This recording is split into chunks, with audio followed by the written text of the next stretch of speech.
Hello and welcome to Radio Free Nintendo. I'm your host, James Jones. It is May 31st, 2018, and that would make this episode... I'm definitely not looking at my notes to figure out what episode number it is. You can't prove anything. Oh god, I didn't write it in my notes. 574. Yes. I think. Yeah, okay, good. I should probably put that in my notes going forward. I'm joined today by an already disgusted Guillaume. That's right. I sent a prep email and everything with 574 in it. I closed the email because the email's distracting because we're like a week and a half before E3 and my email just blows up every 5 seconds. So it's like, well, that needs that out of the way. That needs to not be here. I have 16 emails in there. I cleaned it out 4 hours ago. I'm also joined today by Mr. Greg Leahy. No, everyone. And by the returning champion, Mr. John Lindemann. James, if you're explaining, you're losing. What am I explaining? That I've already lost? Yeah, I'm really doing a good job explaining my loss so I don't lose. I'm broadcasting my loss. But lastly, we have a guest today. Karen, thank you for joining us. Thanks for having me again. It's been a while.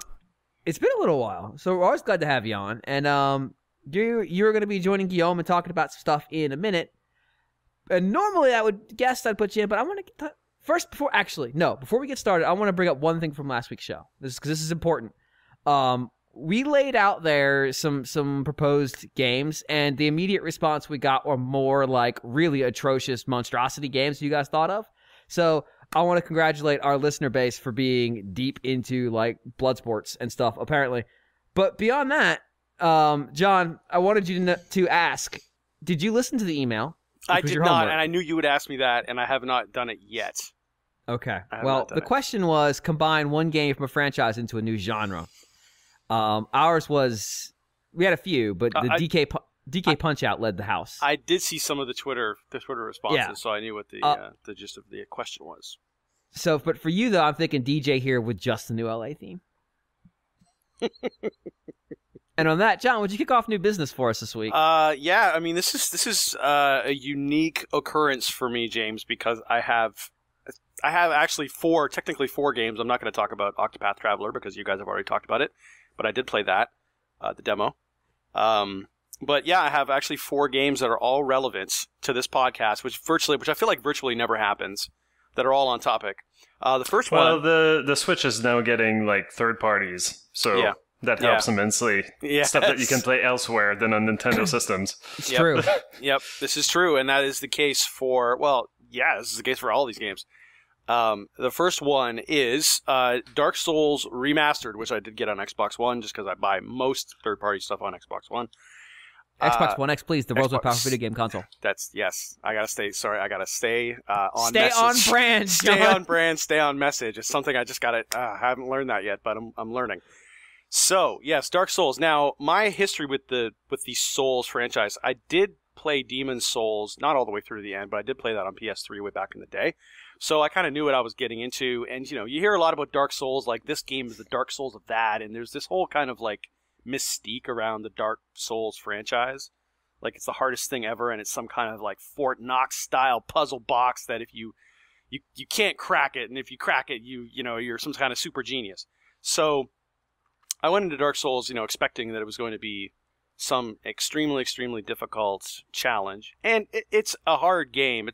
But the kind of difficulty is, it rewards being persistent more than it does necessarily being extremely skillful or having like really good reflexes or something like that. Like when I think of something really, really difficult, I think of like a fighting game, because that stuff just blows my mind, the fact that people are as good at fighting games as they are, because you have to learn the moves, and you also have to have the reflexes, and just, there's all that kind of like motor skill stuff that really makes the game difficult. And Dark Souls is difficult, but generally it's very clear what you're doing wrong if you're doing something wrong, because you'll run into enemies that will one-shot you, and you're like, oh, okay, well that's how that enemy attacks, so I have to counterattack in a way that, that hurts that enemy. And it forces you, the game is kind of indifferent. It forces you, it says, this is what you have to do to succeed. If you can't do that, that's too bad. You have to get good. which is fair. It never really feels cheap. So No, it's about. I mean, it is about dying a lot. yeah, you do die a lot. But typically, even when you're dying, you don't feel like the game is wasting your time because you're always collecting souls, which is of course the currency. So anytime you kill something, you collect these souls, and then you can buy stuff. You can level up your armor and stuff like that, and you can level up your character. So even if you're making these repeated runs over and over again, because I kind of approach it like in a task-oriented fashion where I'm like, okay, I'm going to kill this boss. I have to learn how to kill this boss or this mini boss or whatever. And you're doing the same run over and over again, so it's actually satisfying because you get better and better the more you play it. It's very much what it actually reminds me of. It's as if somebody took a game like Castlevania 3 and turned it into a 3D action game. Because it has the same sort of kind of janky controls like the early Castlevania games do. With the knockback and that kind of stuff. It has that same kind of stuff you have to wrestle with, but it also has the same kind of like level layout and sort of mini boss and then main boss setup. So that's kind of what it reminds me of, especially this one. I haven't played Dark Souls 2 or 3, obviously, but this one is it's very much you're going through a gothic castle, and there's like the furthest I've made it is like to like Darkroot Basin, Darkroot Gardens. So that's kind of like sort of like kind of like this haunted forest almost kind of thing, but yeah, it's really good. It's addictive because it kind of shows you it kind of shows you what you can do, right? Like if I just did this, then I could probably make it past this. If I attack these guys in this room this way, or I draw this guy out, because you can always see kind of how you can approach things. It's almost like has almost a puzzle element to it in the way that you can strategically pull enemies and enemies attack you, and enemies like sort of like Monster Hunter as well, where the enemies attack you in the same way every time. Maybe they might have 2 or 3 different attacks at the most, and it's just a matter of learning how to circumvent those attacks or deal with them or mitigate them in some way. And it's just that cycle repeated over and over and over again. Now, late in the game, I understand there's some bosses that are just incredibly hard. And, I mean, that's pretty much the cycle that you get into is you'll find a boss and you're going to die when you first come up against them because you don't know what you're getting into. And boss... there are ones in the series that are famous for the first time you walk in the door, you're going to die because you don't know you need to dodge the second the door opens. Mm-hmm. Yep. But at the same time, because you have to earn everything you get in the game, it's incredibly satisfying when you do beat a boss. So yeah, I mean, I'm really enjoying it. I mean, how it would play on Switch, I don't know. I'm curious about that because one of the big draws on like PS4 and Xbox One is the fact that it's 60 frames per second, I would assume, which I think was a problem in the original game. There was some slowdown. Was the frame rate really bad? I never played that, it was so bad. So there's one spot early in the game, Blighttown, which I'm sure you've gotten through by now. Yes, actually I read about that and they said the frame rate was horrible. On the Xbox 360, I regularly saw it hit like 8. Wow. Now imagine that game with single-digit frame rates. That would really suck. Yeah. Because you're constantly trying to you're dodging, rolling, trying to counteract what somebody's doing. Parrying is a big thing where you knock you knock the monster's attack away and then you do like a counterattack. Right. And all that's timing. It's all timing based. So yeah, that's Blighttown super early in the game, and it's the worst part in terms of frame rate. So it was a really bad combo for that game. It's the Switch version's supposed to be they're targeting a locked 30. Mm-hmm. So it's still an improvement over the original. A locked 30 you could handle that, right? Yeah. That's the thing. Seemingly they're having trouble, hitting their target because the Switch version has been delayed, and as far as I know, no one from the media has been allowed to see Blighttown in action on the Switch. Interesting. Because I'm sure it's the part that they're having to tune to because it's the worst. Mm-hmm. But that's probably the reason for the delay is they're struggling to get to 30. Yep. Now it's a last gen game. Yep. They should be able to get there, but it's gonna take some doing. Yeah, that's the thing. I mean, if it's not locked at 30, that would be a problem because as long as you have a stable frame rate, you could navigate anything. But yeah, if the frame rate was going up and down, that would make it incredibly hard. But yeah, I mean, it's really, really cool. I mean, I'm really enjoying it. You just kind of have to hang in there.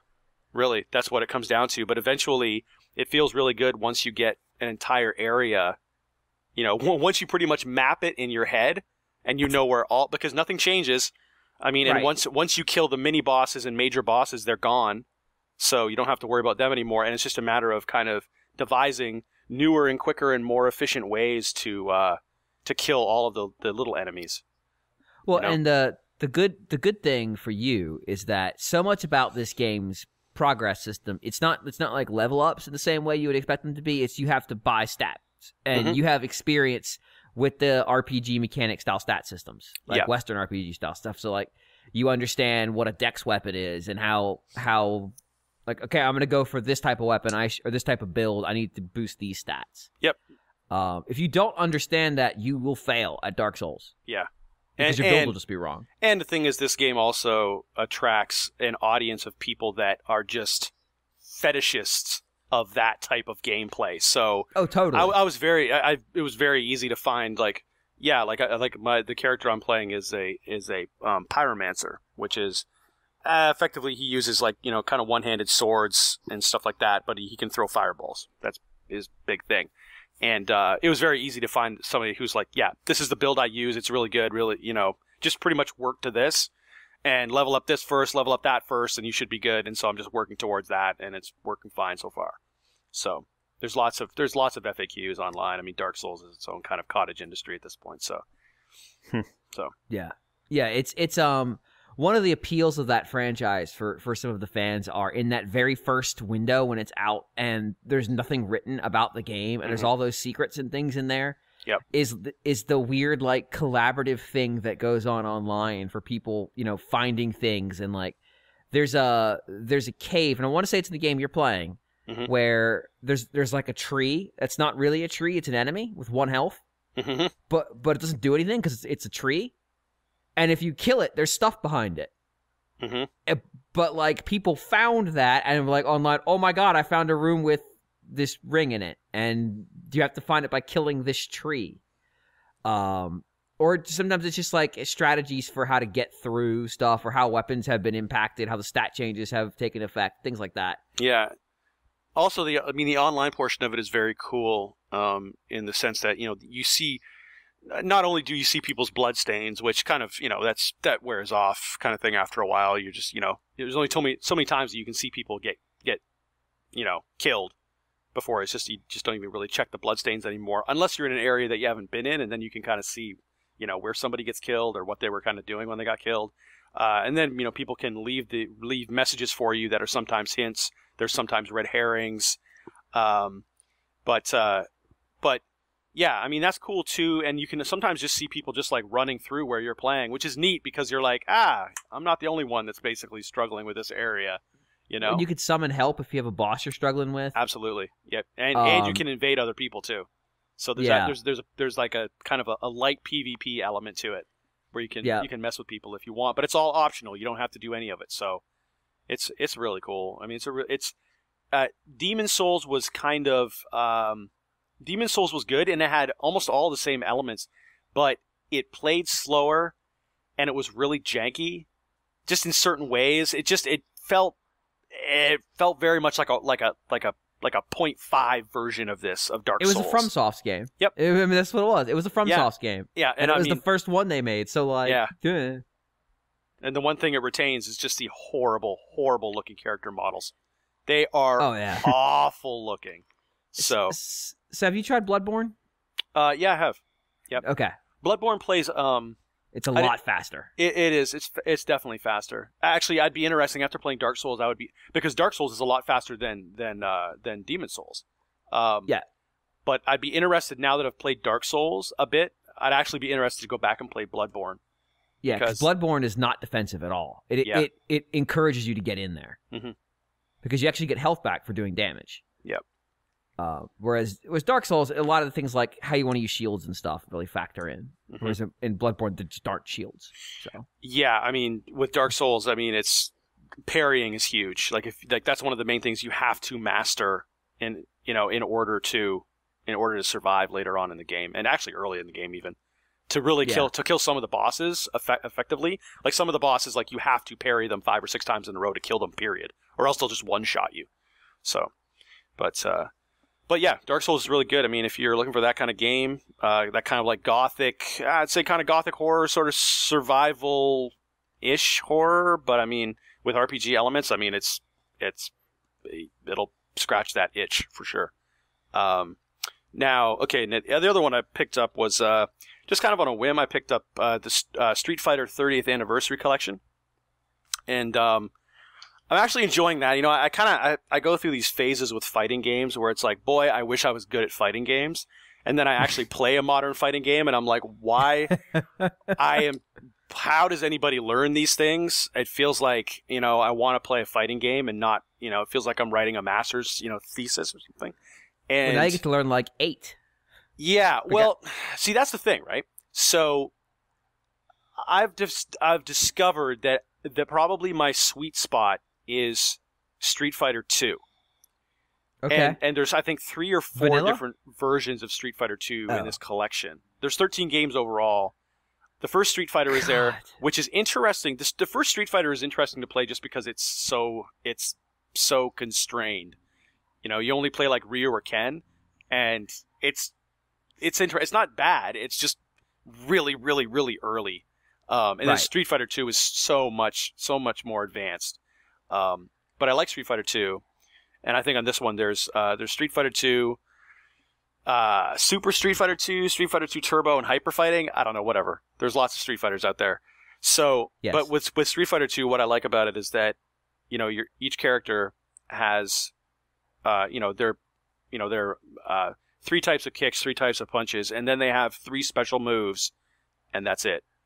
So you just have to learn those 3 special moves, and you're good, right? Like, that seems like mentally for me, I can grasp that.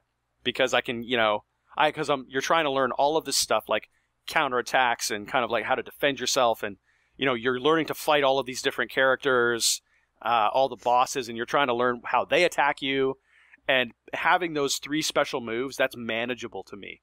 But one of the things that they give you on Xbox One is you get a free copy. I pre-ordered it, so you get a free copy of Ultra Street Fighter 4, and that's all well and good, but I know I'm going to boot up Ultra Street Fighter 4 and just be like, how the hell does anybody learn this game? Because because you're dealing with people who've been playing it for 10 years. Yeah, and it's like that's the thing. It's like that's why, they wonder why like fighting games became less popular. It's because you load up Ultra Street Fighter 4, and I'm sure that every single character has 35 unique moves, including like combos, ultra combos, super special combos. You know, I mean, there's so many. You gotta count those frames too. Exactly, right. Like all that stuff, canceling moves, and there's all these there's this whole thing, and it's like it gets to a point where unless you have been sitting there playing fighting games for 10 or 15 years, or 20 years even, or 30 years, incidentally, these things are completely, unapproachable. It's like a job. Yeah, exactly. It's like a job. Like it feels like, I didn't get my PhD, so I don't want a PhD in Street Fighter. So there you go. That's what it feels like. It's like I would have to sit there for a year learning a single character.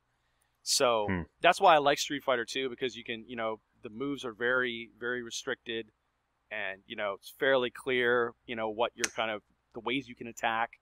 And also, you already learned these characters like 30 years ago. I mean, Yep. So you kind of know what you're getting into. There's just less, and I have a fondness for that game because like I remember seeing that game in the arcade. I remember seeing the original Street Fighter with all of its terrible voice acting in it. Dragon Kiddo. I mean, the worst voice acting in a video game. I finally the one thing this game taught me is that in that game, the first guy you fight, I forget what his name is, but when he said, actually every single person that beats you says it in that game, but on the screen it says Kiddo, but the actual voice says Kid, and so nice. that was something I learned. But yeah, the museum stuff in there is extremely good. A lot of really cool stuff. And it was done by Frank Cifaldi, who, if anybody follows him on Twitter, I'm assuming I'm saying his last name correctly. Cifaldi. Is it Cifaldi? Yeah. Yeah. Oh, so close, so close. But yeah, that guy is like video game a master archivist. So he went through and he dug up, from Capcom. He got sketches of the different moves and how they corresponded to the actual game, and it's just there's a ton of stuff in there. It's really, really cool. It's been compared to kind of like an art book almost that you can flip through for the Street Fighter series. So it's the museum stuff is awesome. If you're a Street Fighter fan, it's probably worth the price of admission, to be honest with you. It's that detailed. And there's just a ton of information, a ton of for each game they have a complete list of kind of the context of the game when it was released, what was added to the game, trivia, some really, really obscure tips and tricks.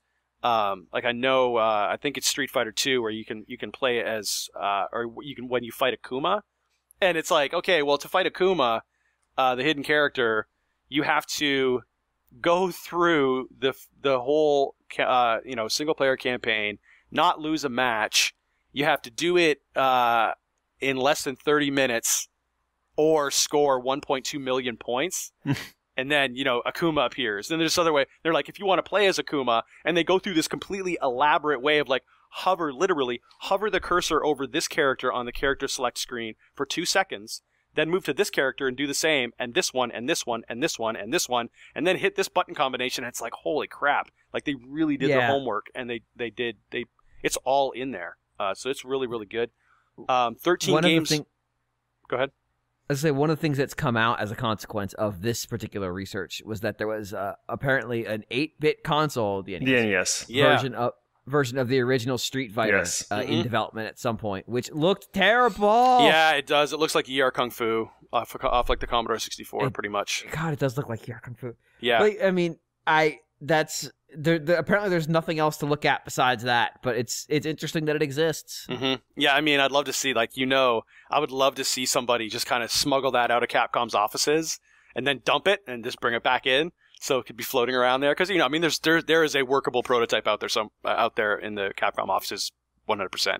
Capcom has a history of losing their code, though. They may not even have it anymore. Yeah. Yeah, who knows? Stuff happens to code. It doesn't necessarily stay around forever. You would think that stuff would be under lock and key, but it's usually not. It could just be on somebody's hard drive somewhere. Stuff happens to code if you let it happen to code. Exactly, yeah. If you're not trying to maintain it or trying to save it, stuff happens. But you won't. Yeah, but yeah, it sounds fun. It's a really good package. There's 13 games on it. I'm not really some Street Fighter expert, but I think the only complaints that I've heard, because of course, as soon as something like this comes out, then you have all the Street Fighter nerds are like, well, pushing up their glasses and saying, well, it's missing this game and missing that game and missing this game. Street Fighter, the movie, the game is not in there, James. So I know that's very disappointing to you. It's not, no. Nor is Street Fighter 2010. Yeah, Street Fighter 2010 is not in there. Neither is, I think it's Street Fighter, I don't know, it's Alpha Max or something. I don't know. I'm probably completely wrong with that, but there's a certain. I know Alpha 1, 2, and 3 are there. Yeah, Alpha 1, 2, and 3, but it's what's EX? EX Max?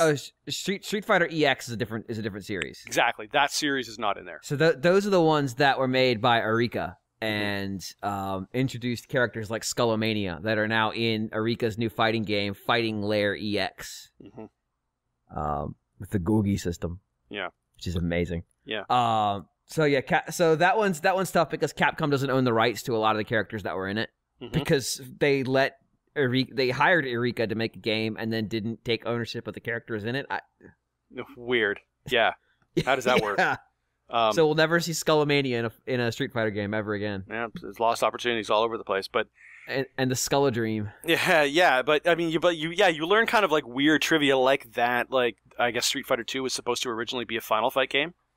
And that's why there's so much crossover between those two game series. So they're in the same universe now as a consequence of that. Yep. I don't know if that's for good or for ill, but it is what it is. Now in terms of the Switch version, The Switch version, of course, they don't, Ultra Street Fighter 2 or Ultra Street Fighter 4. Sorry, that was obviously not an option as any sort of pre-order, incentive. But they do have the tournament mode. It's the Street Fighter 2. I think it's the Street Fighter 2 Turbo Tournament Battle, which is the 8-player tournament mode that is actually like a real thing. It was in arcades. Like you could actually have this kind of like LAN party setup where you would have 8 arcade cabinets and they could all play in tournaments. So that is actually in the Switch version. So that's a little something extra that is not in the other 2 versions. The idea being that, 8 people can get their Switches together and they can all have play a tournament mode just like you would have been able to play in the arcades in the days of yore. So that's a neat little Switch version addition. But yeah, overall, I mean, I didn't read anything bad about the Switch version at all versus the others, except for the control sticks. Now, I will say I'm playing on an Xbox One controller, and it just, I play these games and I'm like, man, I really feel like I don't want to buy a fight stick, but I kind of feel like I should buy a fight stick. You need to get a fight stick. Yeah, I don't want to buy a fight stick though. God, I got rid of literally. It's not about what you want, John. It's about what you need. I don't need a fight stick. It's the last thing in the world. But I play these things and I'm like, man, I really could have thrown that Hadouken. But John, if you had a fight stick, let's just work with me here. If you had a fight stick, I'm listening. I don't like it, but I'm listening. I'm not gonna make any recommendations about what you might or might not need, like I don't know, a Hori Real Arcade Pro 5 Kai. Just off the top of my head, if you had a fight stick, you'd only have to pay $150 or so for it. I'm listening. B, you could do a lot of the motion combos that are fairly prominent in most Street Fighter games. I don't know if they're is super prominent in 5, but once you master Street Fighter and it's relatively technical experience, you can then get into BlazBlue. And I know you're thinking that series is even more technical than Street Fighter. It is, but John, think of it this way: what's life without a challenge? You make a compelling case. I'm not saying I'm not listening. All I'm saying is if you buy a Hori Real Arcade 5 Kai, you could also use it on your PC. This is true. I don't know what I'd use it for. Probably, I don't know. More fighting games. I don't even know, man. I don't know. Let's put it this way: if you want bad fighting games, like really amazingly terrible ones, Steam has an infinite supply for you. Yeah. I'm just saying, they're out there, waiting for you. Yeah. Well, I'll take that one under advisement. I don't really know what that means, but it sounds good. So the last game I'm going to talk about is I picked up Ikaruga for Switch. Of course, Ikaruga is no stranger to anybody on this podcast or probably anybody out there in our audience. And hey, it is Ikaruga on Switch. It's very cool to have it in portable form. It's actually a great game to play in portable form because you play it for about 2 minutes and die. So it's really suitable for repeated playthroughs because your playthroughs are like a minute long sometimes. Greg is disappointed already. Yeah, I'm terrible at Ikaruga, but I'm still kind of terrible at it. But it took me ages to get anywhere in it. But luckily, at least on GameCube, the way it kind of worked is sort of the more time you put in, the more continues it would give you. Yeah, nice. So you couldn't just brute force it from the start. Just like die a million times and see the end.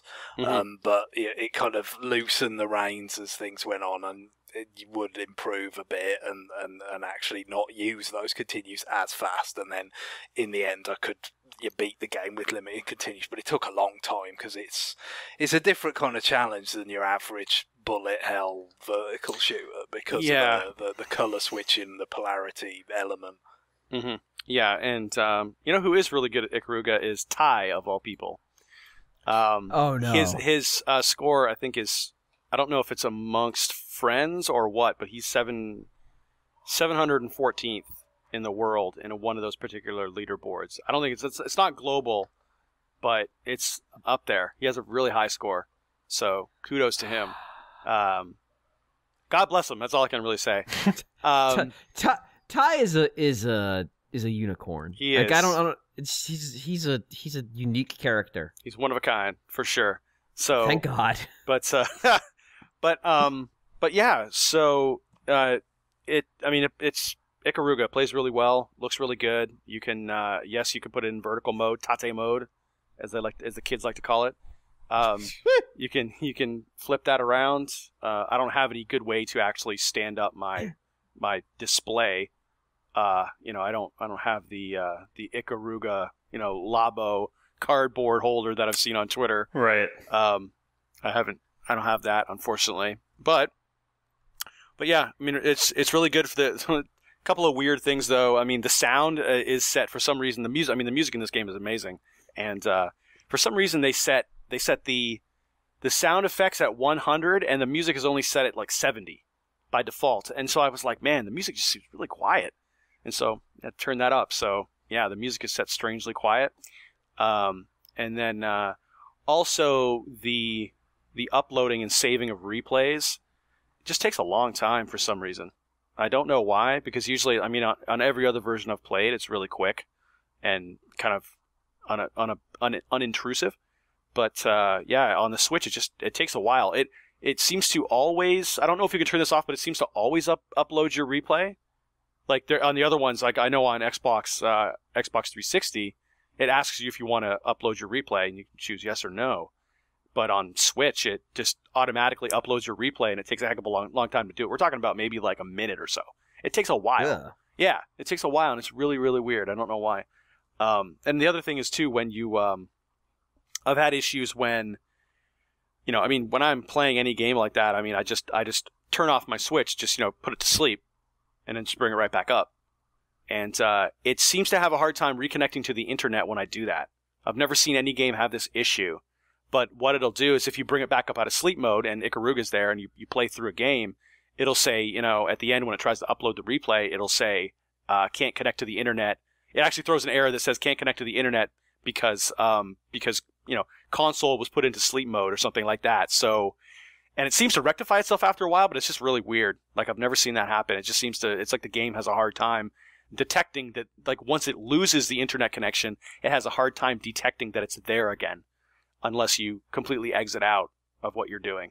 So that's kind of weird. But I mean, all that being said, I mean, it's still really, really good. I'd recommend it for anybody. It's $15. It's totally worth it. It's a classic. It's a classic game. It's iconic for a reason. It's because the game it's really, really well designed, simple to grasp, but very difficult to master.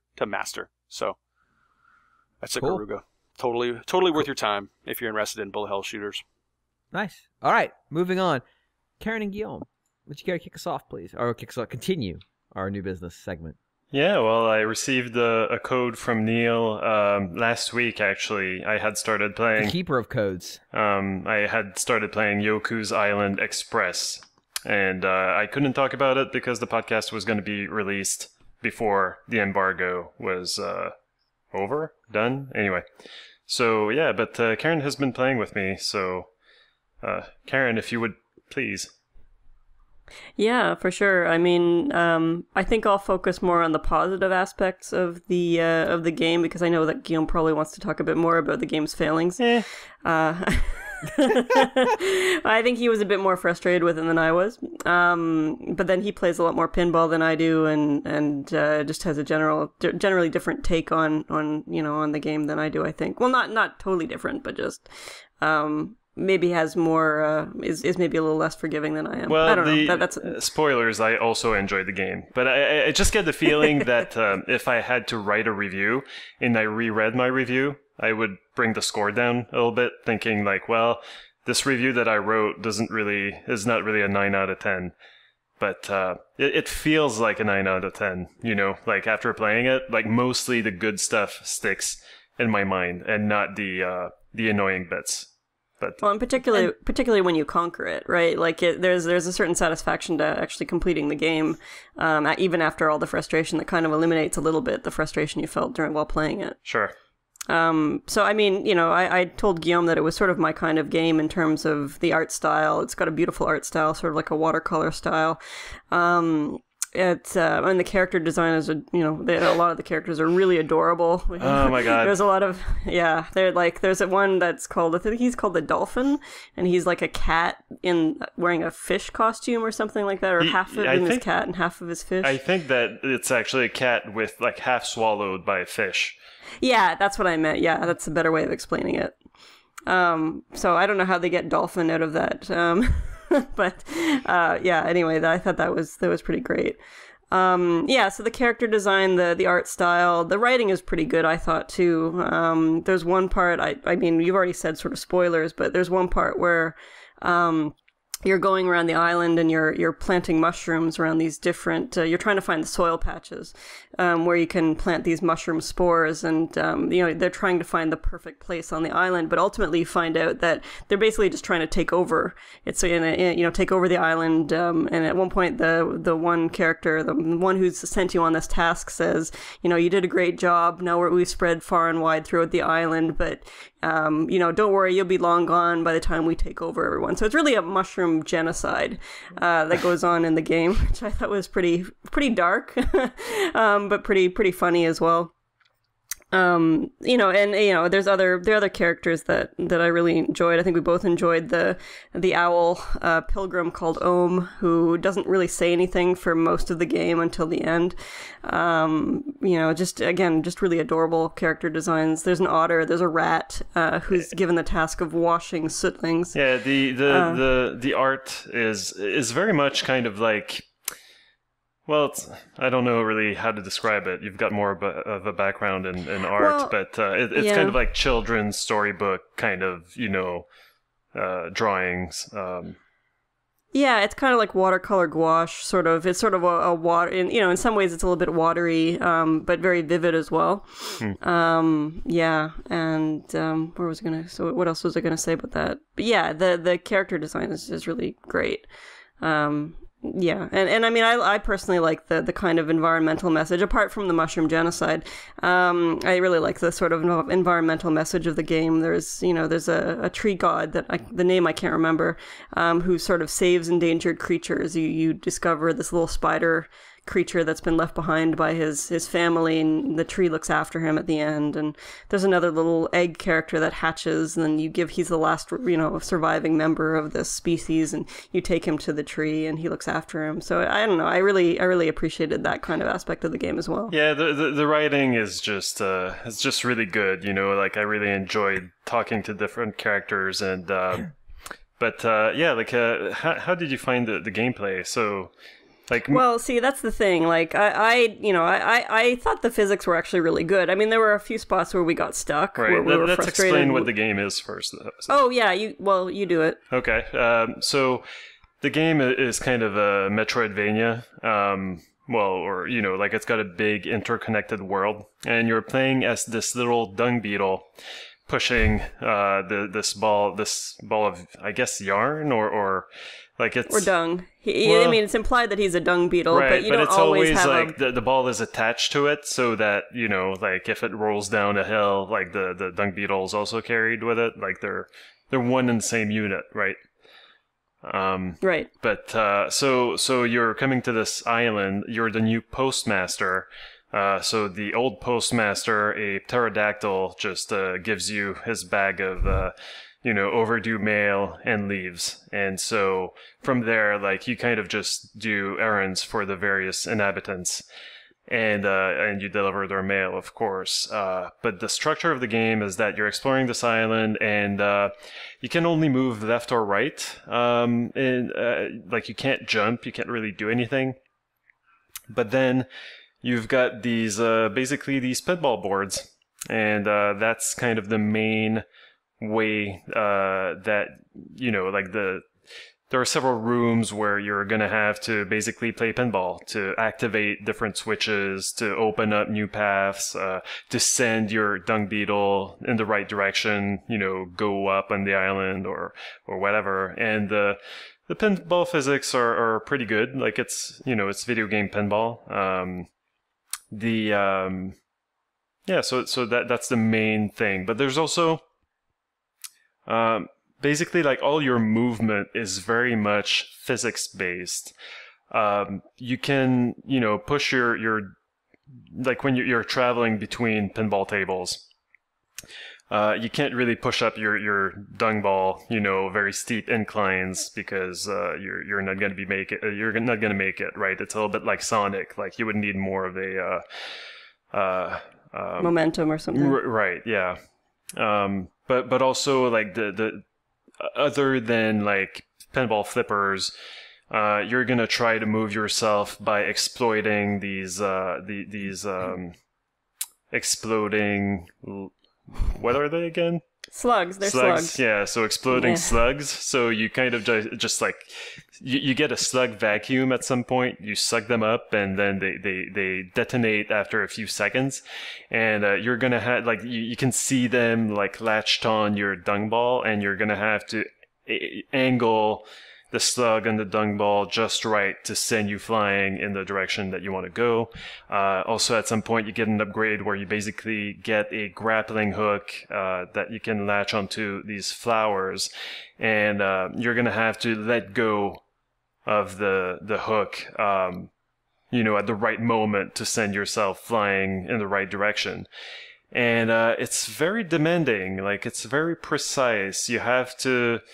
Like when you're using the grappling hook, like you're rotating really, really fast at the end of your rope, and it can be a little bit frustrating because, and I think that Alex Kalafi mentioned that in his second opinion on the official review for the game on the Nintendo World Report, but he said that there was like no real challenge because you don't really die in this game.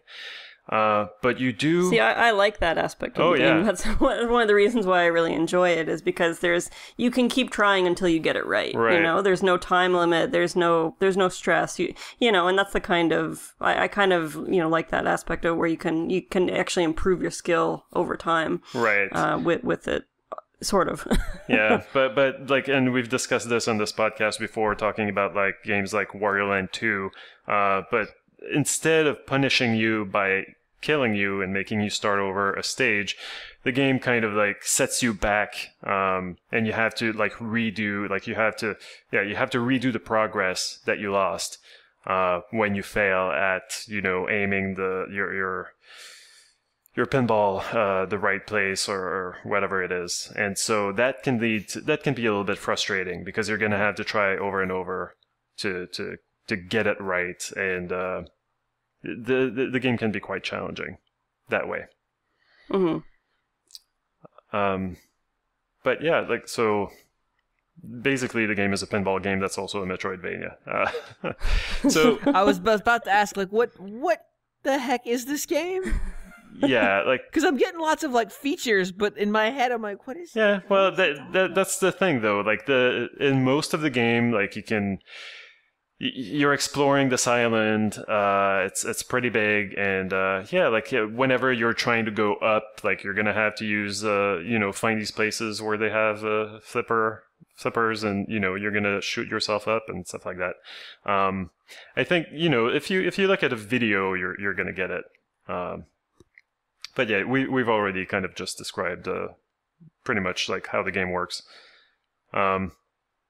Yeah, so yeah, Karen, I did also enjoy like the character design. Like I tweeted out that sometimes we would look at a new character that we hadn't seen before and just be like, oh, like, aren't you cute? I love you, because they're so freaking adorable. The music is really peppy and fun. There's a lot of jazz, but in this case, that's a good thing somehow.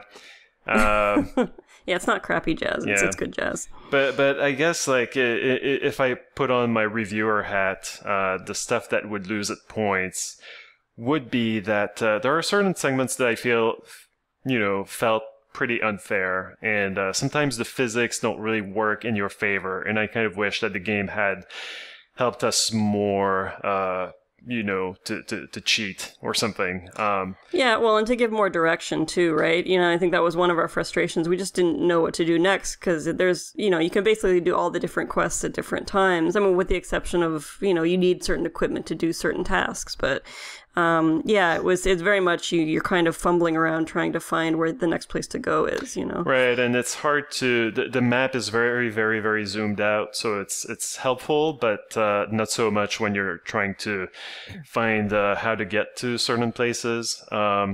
And yeah, like, with the Metroidvania design, like sometimes we would think like, oh, how do we get to that place? Like we've just gotten a power up that shows us that there's something hidden here. And we didn't even know that was a place, like we didn't know that we could get there. So do we come from... And the paths are hidden until we discover them, right? So you don't know exactly what the path to that place is. You just know there's something there. Right. But there have been, like, to get back to, like, my point about the game helping us cheat maybe a little bit. Like, there's one section where there was this chest that we couldn't get to. It was higher up, and... We tried for a bit to set up an explosion to send us up a ramp that would take us to a spot where we could get to the chest. And it didn't seem to work. Like, I tried it over and over again, and the ball would just kind of like hit the sides of the ramp and not really, kind of stop in its tracks. And sometimes in, video pinball games, the game kind of helps you, like go up those pinball ramps. Like you can feel like the game is giving me a break. Like it's the ball is completing the trek up the ramp, and it kind of feels like I didn't hit it strongly enough to get in there, but the game is helping me. But in this case, like it felt like the game was telling us like, no, this doesn't work. You're barking up the wrong tree, like you should try to come at this from a different angle, but like setting up an explosion to get up this ramp to get to the chest is not the way to go. But then eventually you managed to do it.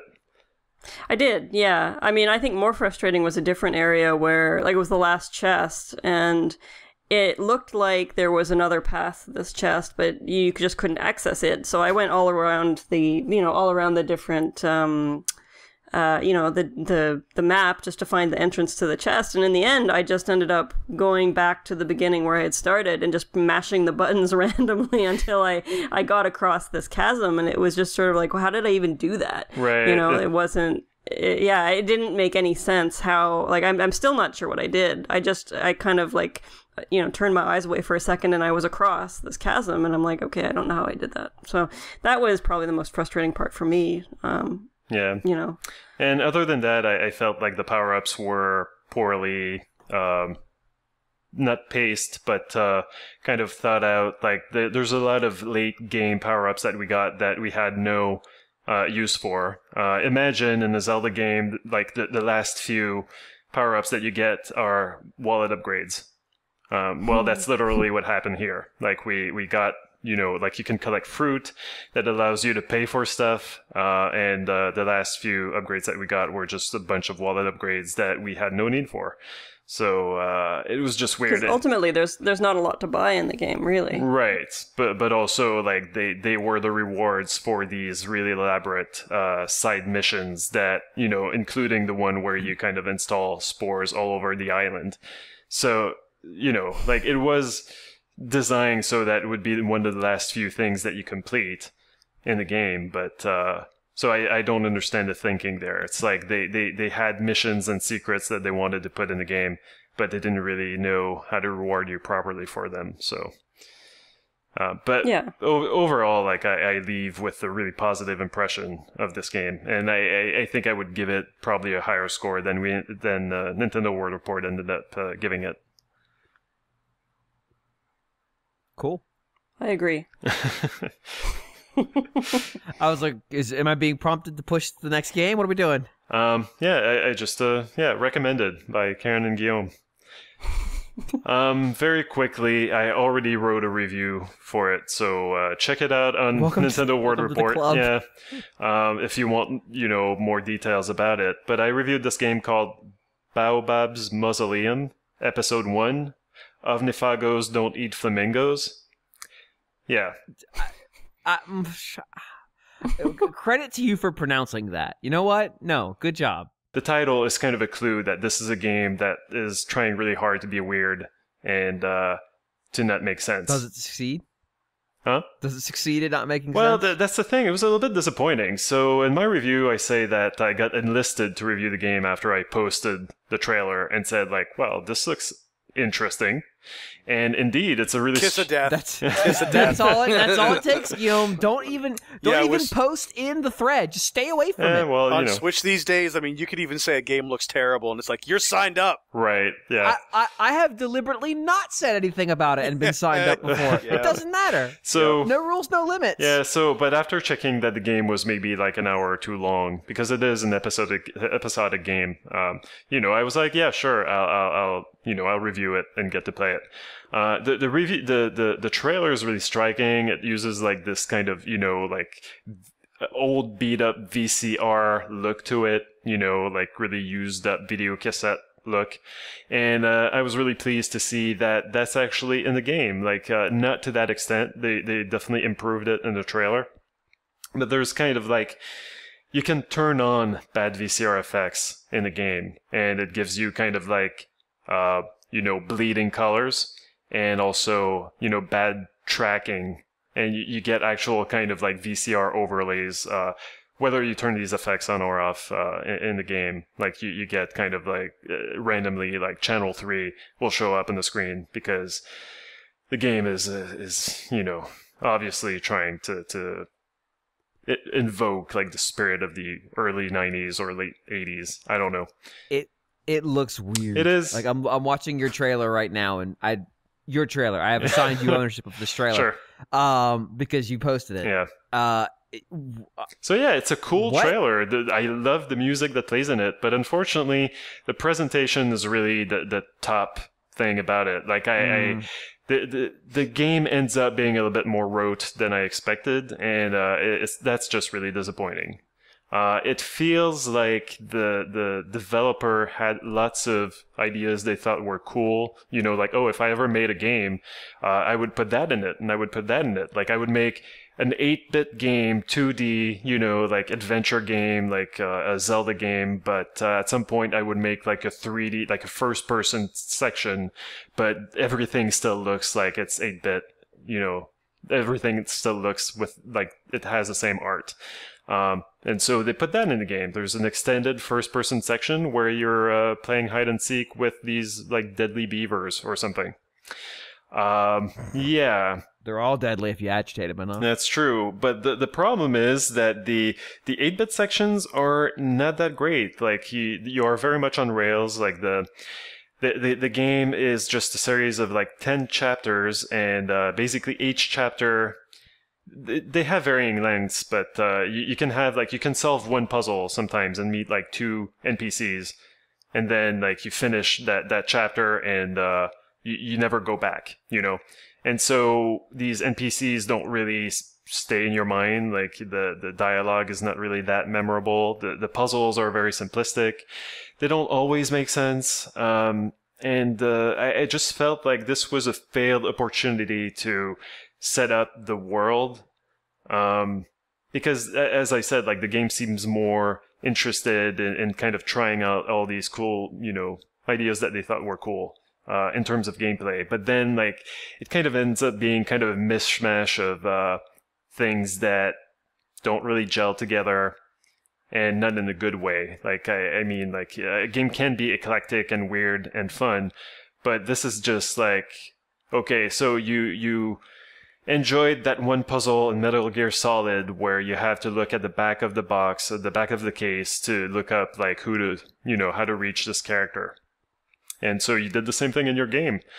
Congratulations, but it's, like, it's not exactly new, and I don't know. Like, it's kind of like, I've seen this before, so, or, like, just like the 2D sections are, as I said, very simplistic. There's a whole, like, one of the most extended sections is kind of a Zelda dungeon, but it's not a really good one, There's one RPG-style battle in it, but it's just kind of a throwaway joke, and it's not really that funny. I don't know. I could go on like that. I feel like I'm being mean now, but the game is the game, Guillaume. Yeah. The thing is, like, the game is clearly inspired by, guess what? Like, Twin Peaks.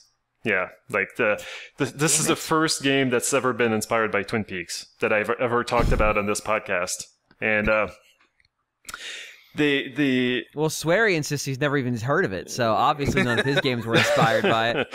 So, but the game fails to provide, like, for most of the game, your motivation is just that your car broke down, and so I guess you're trying to escape town, but there's no real urgency from the character, and it just feels like you're kind of always just trying to find the exit to the place you're in right now. And the NPCs are not really fleshed out, and it feels like, you know, maybe if they had given the player more freedom to explore, more interactions with, like, maybe a smaller set of NPCs, they could have built up to something, but they kind of missed that opportunity. And then at the very end, there's a kind of a cliffhanger ending where finally some stakes are introduced, but that's, you know, then the credits roll. So it's episodic. They got to get you hooked for the next game. I guess, but the entire first episode is, you know, doesn't hook you, just the very ending. So yeah, the second episode is out on Steam. Maybe it's going to come out on Switch at some point. I still feel like maybe I would review the second episode, because I feel like if they fixed a few things, if they improve the writing, if they, you know, I think that there's potential here. The setting is kind of cool, but it's just really not fleshed out enough. And yeah, like if they can maybe, like, now they got the kind of jumping from one gameplay idea to the next thing out of their system, and so they can build something that's a little bit more satisfying. But anyway, that's Baobabs Mausoleum Ep.1 Ovnifagos Don't Eat Flamingos. Now you're just showing off, Guillaume. Well, that's the name of the game. That's the title. You got to say it. Yeah, it's all about facts. That's the way it is. I get it. I get how you got to go off. But you know what? We're gonna move on. Well, then I'll wrap up new business. And you know, I have joked that my new role on this job is Keynesian podcasting, where I write a review and then talk about the review here, just because I have to say something on this show. Look forward to that next week. But somehow this, like, is for the benefit of aggregate demand. Yeah, well, I got to put some content out there. I'm struggling to see that. I can't just keep passing because I'm trying to do reviews for the site, Greg. I can't pass for like 4. It's just how the embargoes have laid out. It's just unfortunate that they've been timed. So I reviewed Milanoir, which is a play on words. Milan Noir, like film noir. This is a game based on a genre of Italian film called the Polistecchi, which is came out in the 70s. They were inspired by RFN movie of all time, Death Wish, and exploitation films. And I've kind of given a hint that I have some cinematic, like, exposure. Like I have some degree of understanding of. Yeah, all right, fuck you, John. That I am. Yeah, that definitely means he was naked in a film once, kids. Maybe you can't find 100% naked. It's like that. It's like that movie that Sly I used was the body in. double. I'm classy. So anyway, I have definitely spent a lot of time watching movies and stuff, and I've kind of talked about it on the show. But one of the things that I didn't really know this genre existed, although I knew about a lot of the films, and I'd picked up that there's this weird period. So first off, Italian cinema, like Italian native cinema, like the stuff is like weirdly without a rudder. Like it's just like, no, this is the time where we have the violence in the film. And it's just like, here it is. Here is a smorgasbord of violence and or sex in the scene. It's just presented to you. I don't know why their films do this with such frequency, but they do, especially in the 70s, which is when these took place. So as part of researching that, I learned that it's because it turns out 1970s Italy was kind of a mess, and these films are a response to that. But this is a game that essentially is a game version of one of these films, to the point that I think it kind of cribs the story of one of them that goes by the name Almost Human.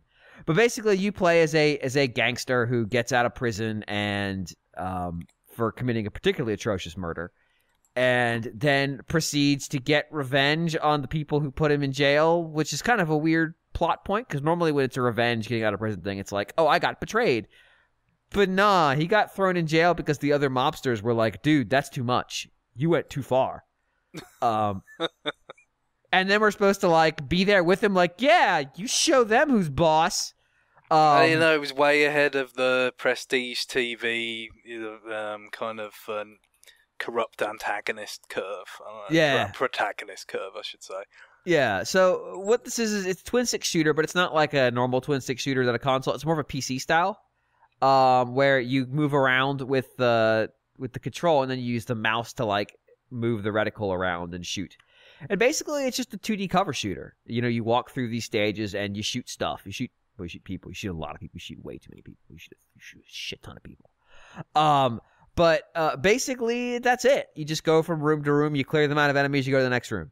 Or you try to run past them and go to the next room. And it's just scene after scene after scene of that. You get some weird, hard-boiled Italian mobster crime drama, and then you cut to the next scene.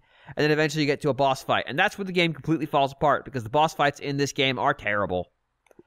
Neil, I had like 5 examples in the review, and Neil in his edit cut out like all but one of them. He was like, no, this is too much. You've gone too far. Because they're bad. Like they're not, they don't feel good. They don't feel like you can learn. It's really just a matter of like just grinding on them for 20, 30 minutes until you clear a block by dumb luck. I beat one boss because I figured out a way to manipulate the spawn of the weapon that drops occasionally that you can use to hurt it. If you don't have one of these, it's completely invincible. So I did things like manipulated the game clock by pausing it and causing it to fly off the screen because it kept moving during pauses to give myself a chance to heal. I manipulated the fact that it's how it spawns attack cycles by queuing up a bunch of weapons on the screen but not picking them up, because that would cause it to change attack cycles, and then navigating around so I could hit it 7 times while it's in its first wave's attack. I didn't have to deal with the bullshit second and third one. Like, that's what this game demanded of me, which makes it incredibly unfun to play. So I detail that in the review. You can go read the review. It's at tenderworldreport.com. Let's put it this way. The opening of the review describes me yelling at the game as, quote, raspy and distorted by frustration. So that's what you're getting into on this one. So it's kind of like you hosting. It's like you at the end of a podcast, pretty much. It's like the start of a podcast, John. God. Yeah, I guess I'm not kidding. Yeah, so it's weird. Like, it does a really good job sort of like capturing, like, again, I didn't know the term before, but I'd seen a lot of these movies. I'd seen like the weird US dub of these films, and like I got it. Like, I immediately got what these were. Like, I was seeing the connections. I was like, oh, this is just the plot of Almost Human. And then I went and I read their description and like, inspired by films such as Almost Human. Like, you damn right it was. And it's got a neat look. It's this weird, like, it's the faux 16-bit. No 16-bit system could handle this. There's some weird moments of like artistic flourish where they're like putting gels over the lens of a camera that obviously doesn't exist, which is something these films did with frequency to create mood. Mise en scène with color, I guess. I don't know. There's some neat like use of overly Foleyed sound effects, which is another feature of these movies. You know, firing a revolver that sounds like the world is coming to an end. It's nice, and that part's all good. And yeah, the plot is a bit over the top. There's an extended sequence of being beaten in prison by guards for fun. So like, yeah, but it doesn't do a great job telling its story because the characters just sort of fall into frame, shoot at you a few times, and then fall out of the frame and or die. And that's basically its plot progression. And those sequences where it's bad, so the driving sequences are terrible. They go on too long. They don't checkpoint well. And the bosses are just the same. They go on too long. They don't checkpoint. They have too many invincibility sections. They spawn too many ads. They have too much firepower. They do too much DPS. They don't take enough damage. Like, all that stuff just sort of stacks, and you have to kind of, like, just fumble your way through it. And if you didn't have that, this game would be, like, 4 hours long. I'm going to guess I spent 10 or so on it because of that crap that gives you how much time is spent just getting stuck. You can play it 2-player, which probably makes a lot of this stuff less painful, I would hope. Maybe makes it worse. But yeah, it's at its best, it's an okay game. But with all this other crap, it fell into a 5. Originally, I had it at a 4, and I bounced around for a while, and I ended up at a 5. The other thing I have to say about it beyond that, it's not in the review, because you can go read the review. I tweeted, so it's been ready to go live for like 2 weeks because of their blackout, or their embargo. Because their embargo was literally when the minute the game released, 10 p.m. or 10 a.m. Pacific, the day it released, which is not a great sign for a game. And the tweet that fired out when it won was like, "Is this game inspired by Italian pulp cinema? Is itself very pulpy?" And then it's just a link to the review. And the publishers liked that tweet, which makes me think they probably didn't read the review. I had to guess. Considering the first adjectives I describe are raspy and distorted by frustration, I'm going to guess they didn't even read the first sentence. So, good job by you, Good Shepherd. Obviously haven't heard the axiom about any publicity. Well, so, funnily enough, I didn't realize this until I was done. These are the same people who published, what was that stupid thing called? The Hollywood Roast Simulator. Excuse me, sir, right? So now I need to just avoid them. Yeah, because they have made me angry twice when I'm reviewing games, which is not normal. I don't usually get super angry at games, but one of them... It just makes me wish that WayForward had made like Death Wish Demastered. Yeah! So we could have got something fun out of that remake. Yeah, I mean, that's. I mean, there is some Death Wish here, except that, you know, Bronson's ultimately a sympathetic character as a murderer, because like, here's the thing: he was thrown into this. Like, he didn't choose to be this situation. That's all. The whole point is that he's a meek architect and a conscientious objector in Vietnam. That happens to be played by Charles Bronson. Yeah. Are you suggesting he may not have the chops for that kind of acting? That's neither here nor there. I didn't say anything. Piero, our hero in this game, starts as a sadist. Like, to the point of, like, the game explicitly calls him a sadist. Yeah, there's no arc. It's just he does what he does. Yeah. The only arc is many more people are dead by the end of it. So, yeah, it's not good. My recommendation is if you like that kind of... If you think Death Wish 3 is the best film ever made... But not enough violence. But not enough... Too tame. A little too classy. I've got some good news. There's an entire genre of Italian film you've probably never heard of, where the entire premise was like, man, all these militant terrorists and mafia organizations are really harsh in our buzz as a country. What if we made films about cops who just said, screw the rules, I'm just going to shoot them? Guess what? They made a whole genre of that, so go enjoy. But on that, it's time to end new business and carry on to some listener mail, so stay tuned. Actually, I guess Karen, you'll be leaving after us. Yeah, correct? I think it's a bit late for me. I'm gonna go to bed. But thanks for having me. I really enjoyed it. Thank you for being here. I'm glad we were able to talk about Metroidvania pinball. Yes, a crazy ass game. Yeah. Yeah.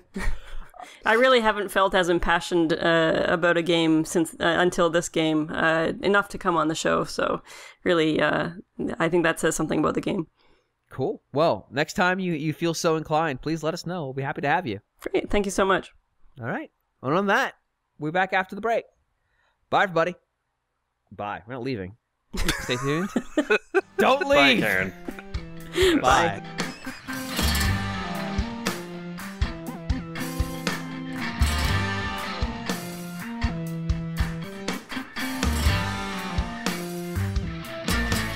I promised we'd be back after I tried to end the show, but I promised we'd be back, and we are, with what is likely, I won't say definitely, but likely the last email segment prior to E3 2018, which is 2 weeks away. 2 weeks. You can count them on your fingers if you have 2 fingers. So that's not that many fingers to have. But next week, sometimes it's all you need, James.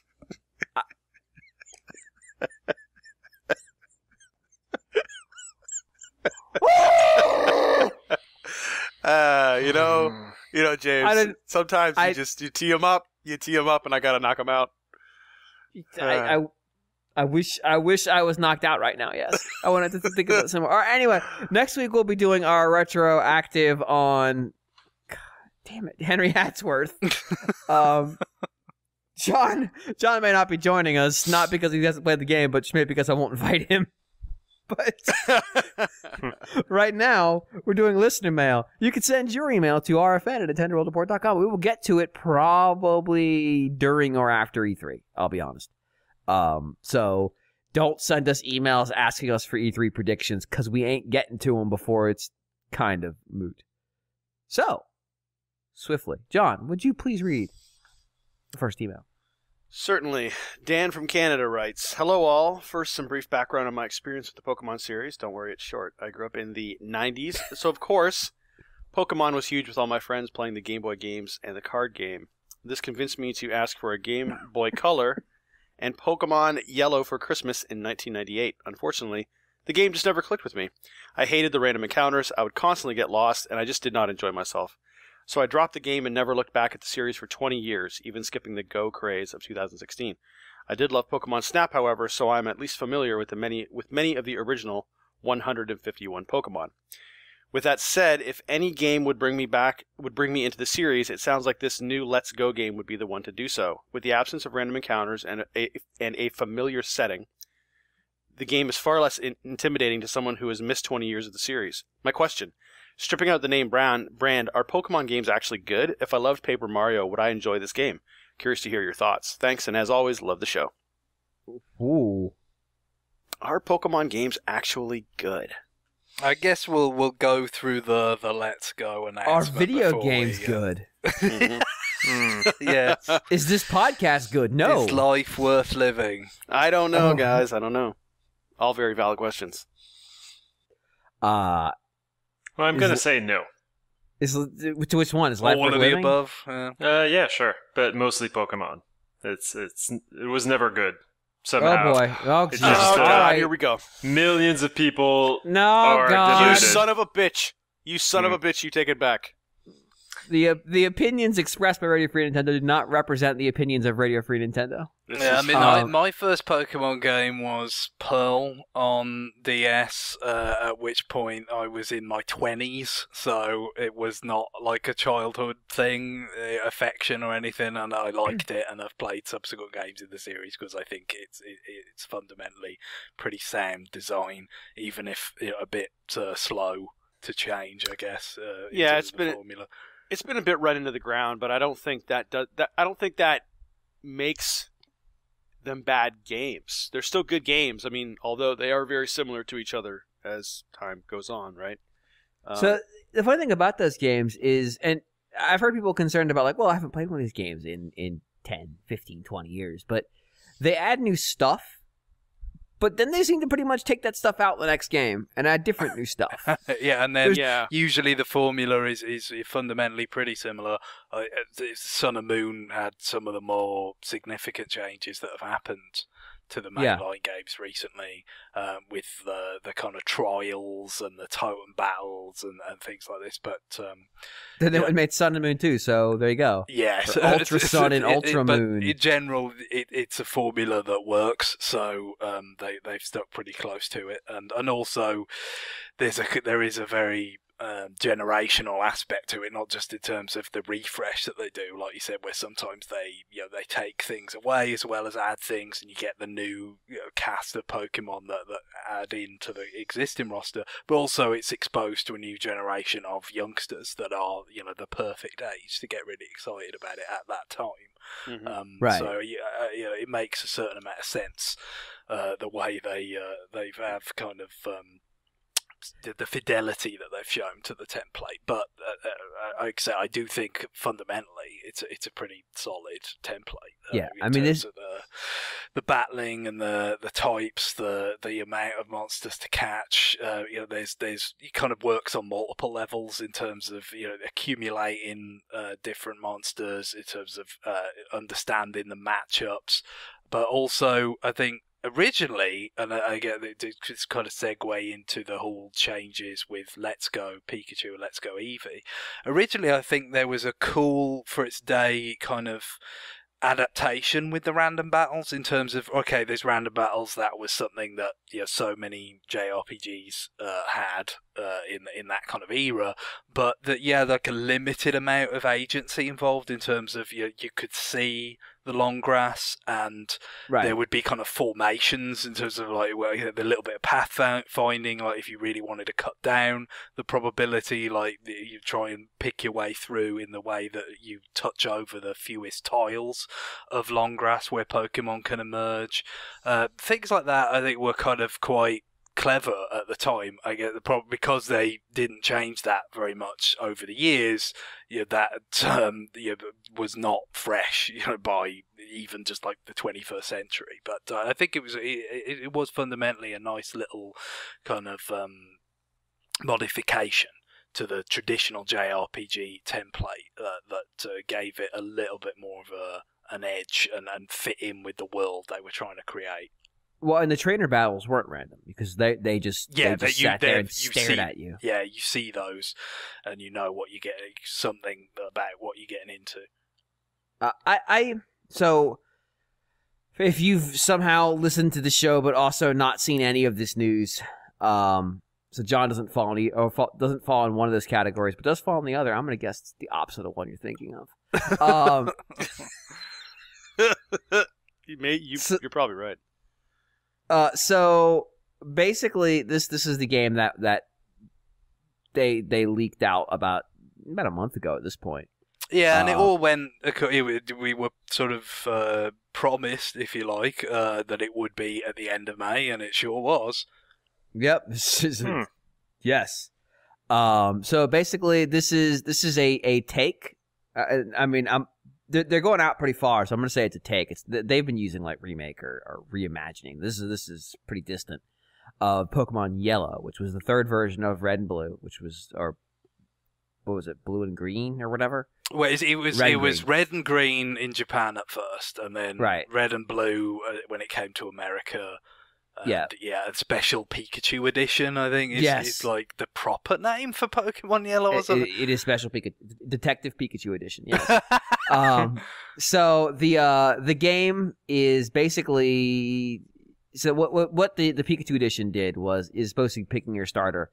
You just got Pikachu, and a lot of the story stuff, it was hewed a little bit more closer to the TV. Yeah, because that's the point. I mean, the anime had become extraordinarily popular since the initial versions had come out, and so they incorporated like stuff that the anime had invented, like Jesse and James for Team Rocket.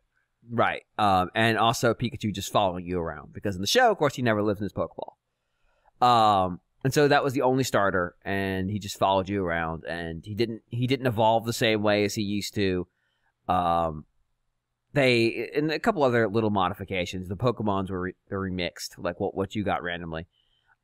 This one, the two versions are either that, you get Pikachu following you around, or you get Eevee, which is a de facto major character for the series, just because it's adorable, and B, it's super popular, and C, it's got a million forms of merch they can sell you because it evolves a million different ways.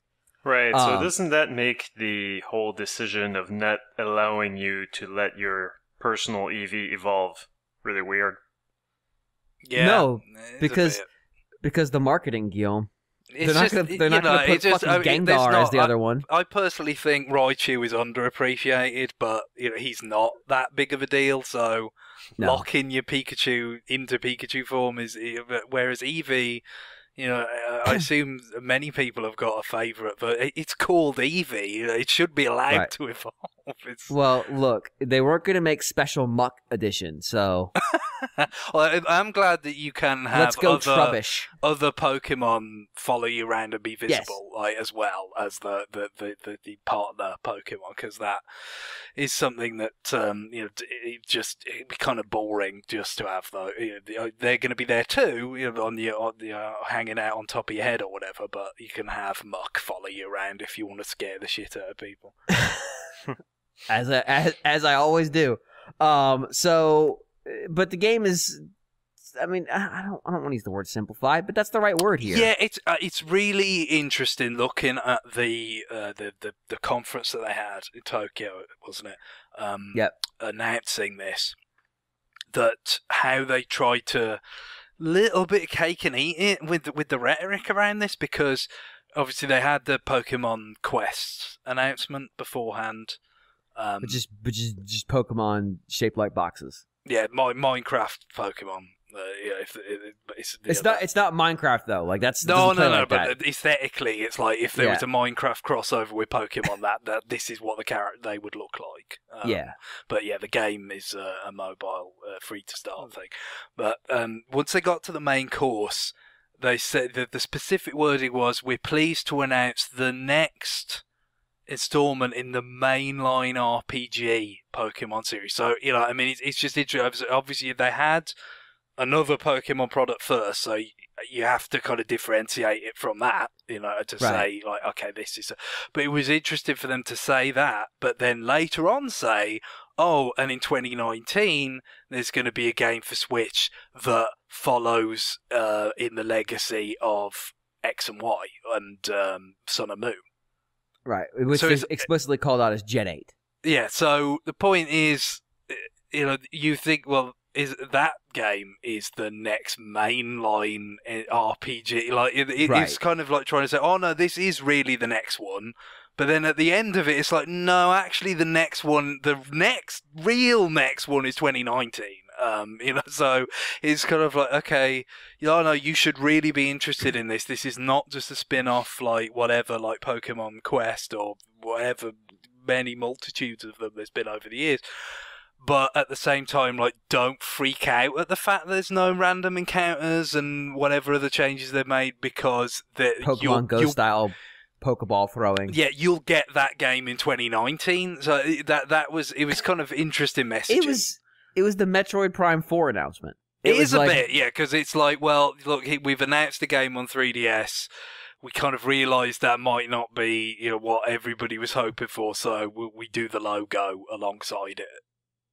Hold on. No, it was the Pokemon 2017 E3 announcement of, like, also working on a new game for Switch that itself became the Pokemon 2018 announcement of, no, not that game. There's another one. Yeah. What's the sub-announcement for 2019? We're still working on the hey, let's go. Pokemon Pay It Forward. Yeah. This game borrows heavily from Pokemon Go. Heavily. Yeah, I gotta admit, I was a little bit surprised. Literally. I was a bit surprised to see that when we got box art and logo art and all that kind of thing, that the Go was not more prominent in Let's Go. Yeah. I was kind of expecting the Let's to be very small, so that it would basically look like Pokemon Go Pikachu. But instead, it just looks like Pokemon Pikachu, and the Let's Go is very tiny. Yeah, which I guess works too. The thing that so like it has the capture mechanic where you flick the ball, which is so stupid. It's got like the weird like Pokemon. It's not really AR because it's not AR. But it's got lots of like your Pokemon on screen interactable. You can dress them up for some reason. So the battles are different to a degree. Well, I said that the taking out the random battles is a pretty big deal. Yeah, that is, like I said. I mean, it is something that I think initially they sort of had a nice kind of trademark tweak on that mechanic that made Pokemon stand out and made sense. I'm sure there's a lot of people who won't be shedding any tears to see them go away. But it's a really old mechanic at this point. But at the same time, they'll probably come back in 2019. Although I would much prefer, because of what you're doing in this game. You are hunting for monsters. It makes the random battles make more sense than just, oh, there's one walking around. Yeah, that's true. The element of surprise is definitely there, and it's not like most are older JRPGs where they just literally just do random battles just as roadblocks. Right. And as Greg pointed out, you can avoid them. Yeah. they're all avoidable. Like, there's a handful of moments in Pokemon where you cannot avoid going through the grass, or it's like a cave or something. Yeah, the caves are always the worst parts for that, because it's but they're kind of meant to be that way, though. Yeah, and they are very much. And they so, make items to keep you from doing it. Like, I just don't want to be attacked right now, please. Yeah, you got your repels and all that. So, I mean, there's always been systems in there that to kind of try and manage. You can cut the high grass and make the Pokemon homeless. You can use cut on the high grass and they won't attack you. So yeah, I don't know, I'm not 100% sold on that stuff. I'll be honest.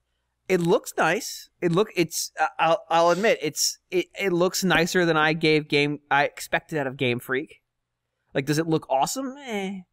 But I almost expected, like, all right, here's an up-res 3DS game. Buy this, you consumerist pigs. You'll buy anything we put out. That's right. That's literally what they said in their press release. Yeah. That's actually the slogan of Pokemon. Yep. Yeah, but that's the thing, though. I mean, look, they've done great business with Pokemon spin-offs down the years, but they don't have the same power as the mainline games. As when we talked about this as a prospect based on the rumor, there's a big disparity. Detective Pikachu has not set the world on fire in the charts. No. But, with something like this, it's going to be really interesting to see, like I said, the messaging, they're already we could see straight away, they're trying to sort of thread a needle, and how successfully they do that is going to be very interesting to monitor. The Pokemon Go link is obvious, but also I guess we have to see, like, first of all, they're actually connecting the two in terms of the things that you've caught on your phone can be sent into the Switch game, which, I mean, it's funny that the stuff that Nintendo's been more directly involved with on the mobile side has not had any such integration with a console game. This was the grand fear for Animal Crossing of, like, well, you can randomly get things in loot boxes in Animal Crossing Mobile and then send them to your Switch game. There's no loot boxes in the Switch game, but fuck you can get them from the mobile thing. And now that dam has broken, so who knows?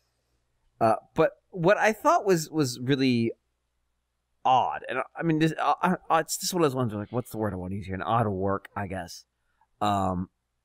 It's very strange to see them, like, pushing Pokemon Go in 2018, late. Yeah, as Dan notes, like the fever was 2 years ago, so how much they can. It still was okay, but, like, yeah. I mean, I never played it, so I have no idea about it as an experience or like how relevant it remains today. But it probably has its hardcore. I mean, it does have a large kind of hardcore-ish fan base, but it's not like it was when it first started. I think. Well, it couldn't be. Nothing like that is sustainable. I mean, no. I mean, I was having trouble getting into restaurants in, like, the shopping arcade area because people were just walking around playing Pokemon Go and then going to get dinner. And I guess the other thing is just the fact that it'll give you more things to do with these Pokemon, because that's always the thing you've kind of heard, I've heard from a distance with Pokemon Go, is that there's you're catching them and all that kind of thing, but they have yet to implement a full range of kind of trading, battling, the kind of things you associate with core Pokemon, that presumably you will be able to do in this game. So, I mean, that is, it seems like quite a potentially compelling kind of link between the experiences, to actually give you a fuller range of things to do with your collection and that sort of thing. But the question is, how much have they missed the boat in the intervening 2 years? Or does this thing help reactivate that product? Yeah, I mean, that's true. I'm sure it will to an extent. But yeah, even though the Switch has sold well early on, and presumably will get a boost when this Pokemon game arrives, it's kind of a drop in the ocean compared to the mobile scene, isn't it? Yeah. Your 20 some odd million is not, it's not like a huge fraction of the populace. I do see how this plays into Nintendo's, like, we're going to sell 20 million Switches this fiscal year.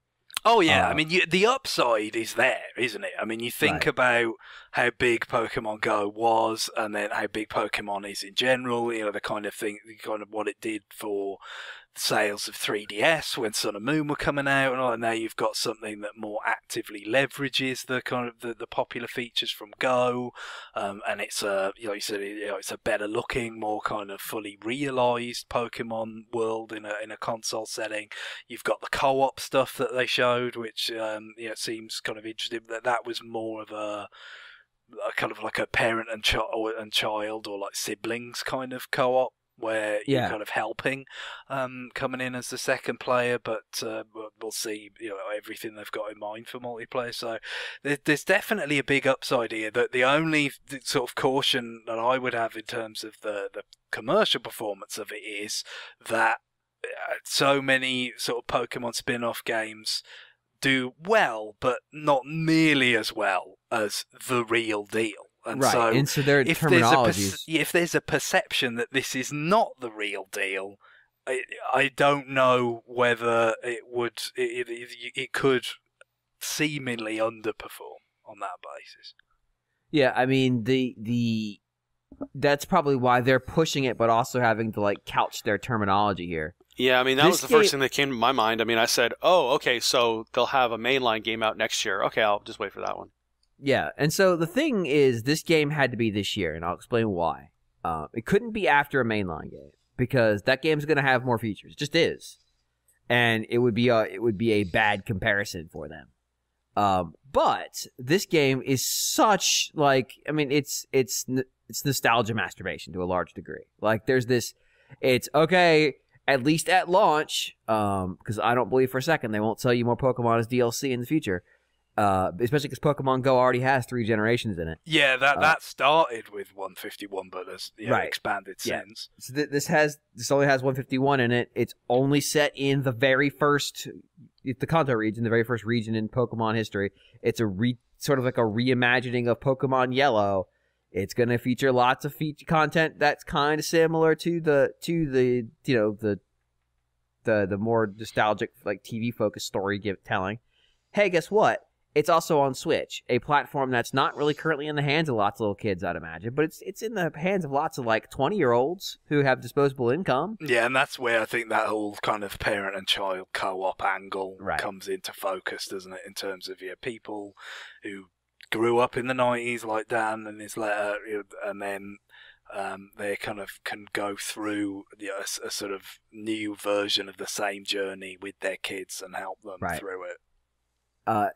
That game, you wouldn't be able to sell this deep of a nostalgia like reach around to a younger generation, because they're not going to be nostalgic for fucking Zubat. No one should be nostalgic for Zubat. If all the Zubat were exterminated, the Pokemon world would be a slightly better place, because then there'd be no Golbats. I can only assume there will be a lot of Zubatting, considering Pikachu is like Zubat nemesis. Yeah, so you have to deal with that bullshit. But they have to have new Pokemon to make new merch. Like, I cannot underemphasize how important that is. Oh yeah. That also feeds the new show, the new series, as they continue to make episodes of that. It feeds back into the games, obviously. So they need to continue to grow that repertoire, just because the Pokemon machine must be greased on the skins of new Pokemon. But there's no like inherent extra appeal that, Chansey was really important to me when I'm 5 years old, because like the 5-year-old doesn't care about Chansey versus Blissey or whatever the fucking baby form of that thing is called. Because all of them predate this child. So like the only time you could make such a naked nostalgia play, is now, is like this portion of the Switch's lifespan. And maybe they establish a scenario where this becomes a de facto live game. I don't mean live game in that like you can play online console against people, but in that they continue to support it with stuff. Be that DLC or microtransactions or add-ons or whatever, or they just continue to make new versions of this game. Maybe we get on an alternating year schedule finally. The Pokemon every year is broken, and then instead we get one of these. So it's like 2019 is Pokemon Gen 8. 2020 is this thing. 2021 is Gen 9. Because the thing you're going to run into is that they're running out of games to remake. Like, they're already remaking a third version now. Like, this is where we're at. Well, yeah, I mean, look, to be fair, Diamond and Pearl are like more than 10 years old now. I know, but that's it. Like, that's the next one up. And then you're getting into, like, remaking games that were themselves already remakes. Mm-hmm. Like, do you want to remake Red again? You can. Yeah, sure. I mean, 20 years since Pokemon Yellow, like, the timing's right. You definitely don't want to wait any longer after the height of Pokemon Go mania. Right. So, yeah, and also, presumably, this more narrow roster and setting is good for them from a technical point of view, in terms of laying the groundwork for the more expansive, creating presumably, assets, the new generation game. Building a studio, teams, getting tech together, designing how you make this stuff render, having to make an HD game. Game Freak, looking at you. All these things that they can just sort of small scale because they're doing Kanto. They're doing 151 Pokemon, and that's it. And I would be curious if these models were originally created for Go, or were created, at some point, knowing full well that they would need them across platforms. Of course, the Ghost models are HD models as well because they're on mobile phones. But yeah,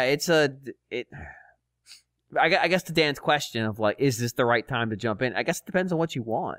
It seems, I mean, Dan said it himself, it seems apt, in terms of you got some affection for these things because you like Pokemon Snap, which did not have nearly all the 151 in it, but obviously they were drawn from that era of Pokemon, and the fact that it is getting rid of the random battles and stuff. I mean, it does sound like the best, sort of apt opportunity to try it again and see what it's like. But of course, we don't know all the details yet in terms of all the things that are going to be offered and check back in 2 weeks. How the battling that you do undergo will have sort of changed or whatever based on relative to the old games. But yeah, it would seem to me that if you have some affection for the characters, that this could be a good way to see them again in a way that's more vivid than they've been realised before, and see if you can get into this new take on the formula, which is going to be, like I said, one of the more substantial revisions to it that we've ever seen, because they have been very, they've stuck very closely to it. Yep. I'm just, for me personally, I look at this and go, like, I haven't played a Pokemon game since, it might be Diamond and Pearl. It's been a while. But, I think back to what was in that game. There was the Underground with the fossil hunts and the gem hunts. That shit's gone. Like, that's all gone. All that stuff's been taken out of the series for a while now. But, like, this isn't the one that's going to do it. The next one, that might be the one that does it. If it hues more normally. But yeah, I guess I can see the scenario where somebody, doesn't like the series conventions but likes the franchise and thinks this might be the approach. The Paper Mario point is interesting because that itself has changed quite a lot. Right. I mean, what Paper Mario is most recently with Color Splash and Sticker Star is not what it used to be. No. Or even what it came out of, either. And Super Paper Mario was also like this weird kind of interstitial game between the first two and what we have now. Yeah, I would say Paper Mario in this case is fairly inapt analog, just because what is a true Paper Mario game?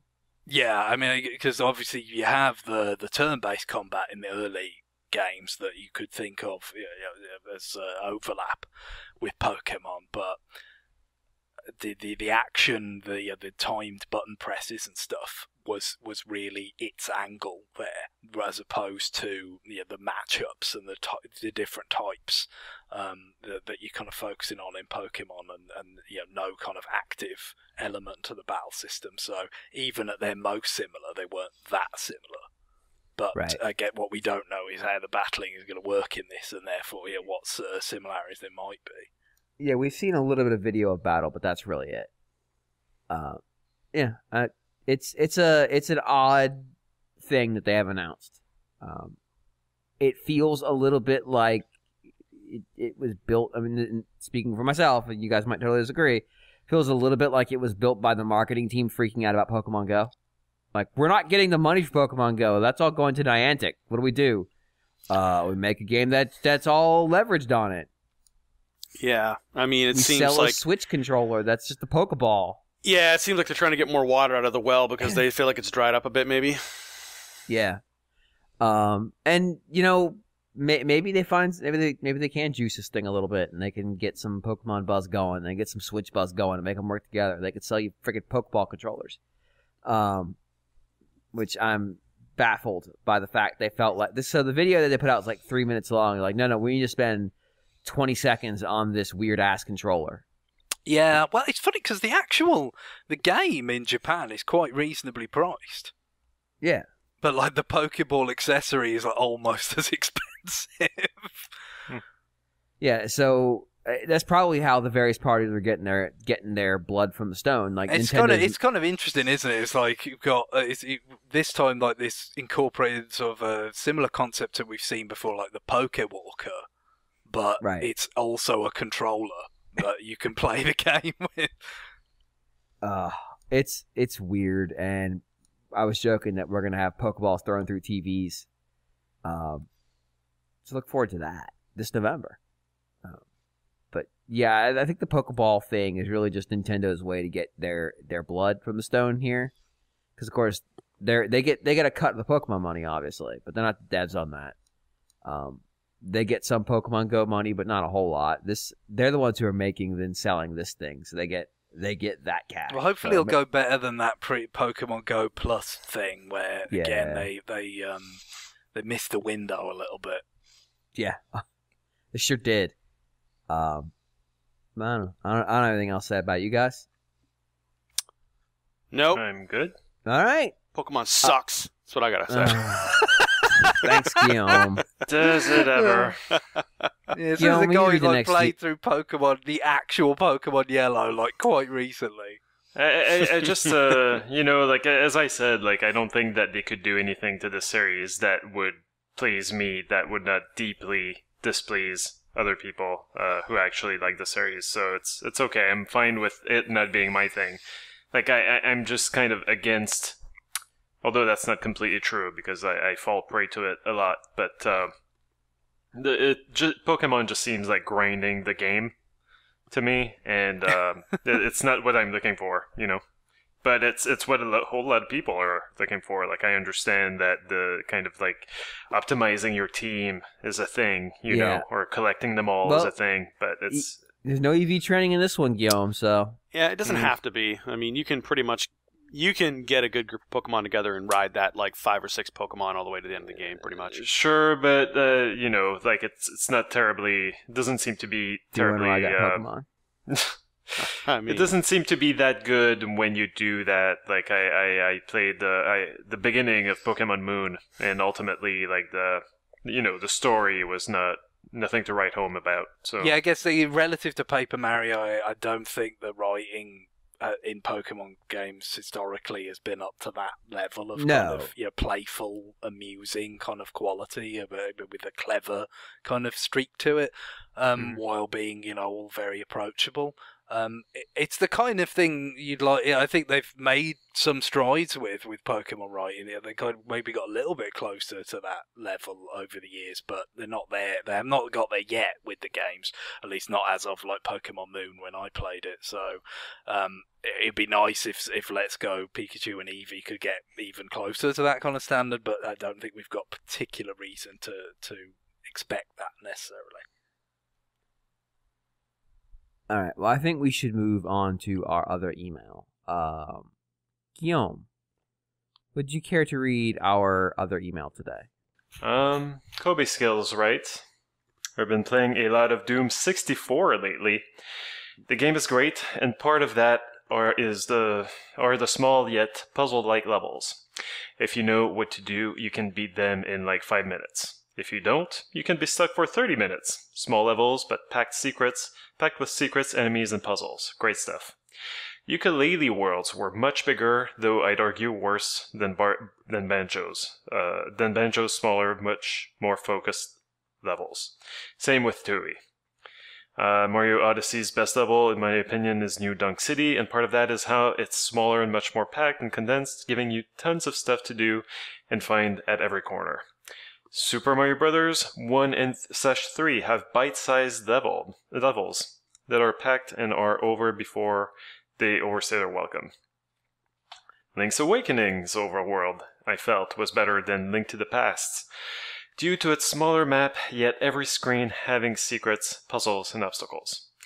I'm not arguing that huge worlds don't have their value, but more so that games that have forgotten that sometimes smaller bite-sized levels or / worlds can actually be more fun due to keeping the player engaged far more often. I'm going to use a radio analogy, but to me, you get less dead air, quote-unquote, in these bite-sized levels versus bigger worlds. Yeah, Okay. it's something. It's something I've thought about quite a lot. I guess one of the most interesting sort of you could really do a head-to-head with this sort of thing is New Super Mario Bros. U and New Super Luigi U, which is pretty virtually the same game in a lot of respects. New Super Luigi U being just an extra DLC campaign, the overworld map and how the levels sort of interconnected was the same, the bosses were the same. Fundamentally or on a conceptual level, the levels are similar, but they were all shorter in Luigi. Everything was much faster. And they were kind of more dense because you still had your 3-star coins, which were important for unlocking secret levels and whatnot, but they were in a smaller amount of level design. And for me, certainly it worked really well as a DLC extension to kind of condense things and make it kind of snappier and more challenging. That worked really well for me. But I'd say that, like, to my taste, the more kind of intense or condensed experience is something I like a lot. But then I come from a time when I was first playing video games on NES where they were very much informed by arcade principles, even if there weren't arcade conversions, and that's very much what you have to have there to a large degree, because you've got to grab people's attention and hold it, and of course kill them and take their coins, which sometimes gets in the way of that. But that I kind of find that I really like games that make great use out of very kind of small but beautifully formed kind of level design. But it's not. I think Kirby Skills is right from the point of view that there's a place for all the different kinds. Like, I guess you could look at Super Mario Bros. 3 and say, the variety of the levels and the ideas kind of keep coming and they're really quick and they're over. But you wouldn't not want to have Super Mario World. And where you've got bigger levels and secret exits and all this kind of stuff, it's never. But Super Mario World levels are not even on the scale of a Sonic level, for instance. Yeah, so, I mean that's the thing. They're bigger, but they're not that big. Yeah, I mean in retrospect, they kind of felt huge. I think at the time to me because they see just because of just relative to what you'd seen before. But yeah, that's right. Even they weren't particularly kind of full of fluff.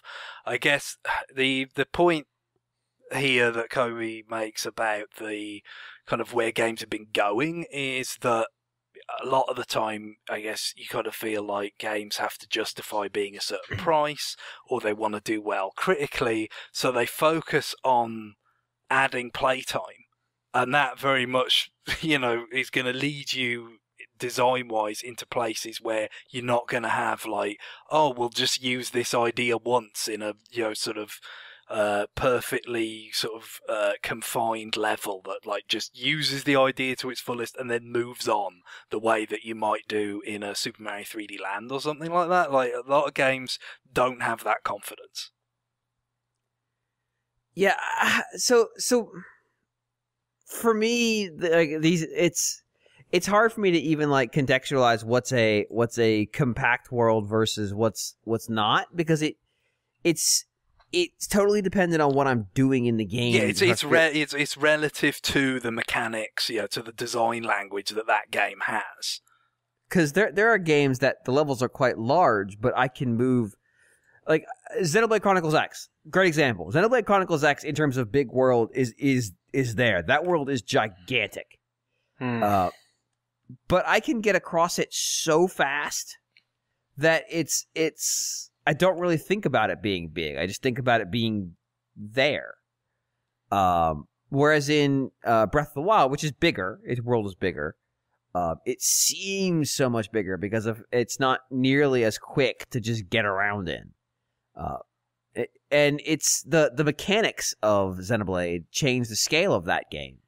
Even if I'm doing apples to apples, saying Xenoblade 2 versus Xenoblade X, the scale, which lets you get way above the world and travel through it super fast, really transforms the scale of the entire world. Whereas Xenoblade 2, it's a big compartmentalized areas. And in a way, Xenoblade 2 feels bigger for it because you can't just sort of get a big bird's eye view and see everything. You only ever just trudging around it. Right. And you never get to see it all. You can't get that like big one broad shot. Yeah, that's true. That's why I said the new Super Mario Brothers U example is so interesting, because that's a real apples to apples comparison.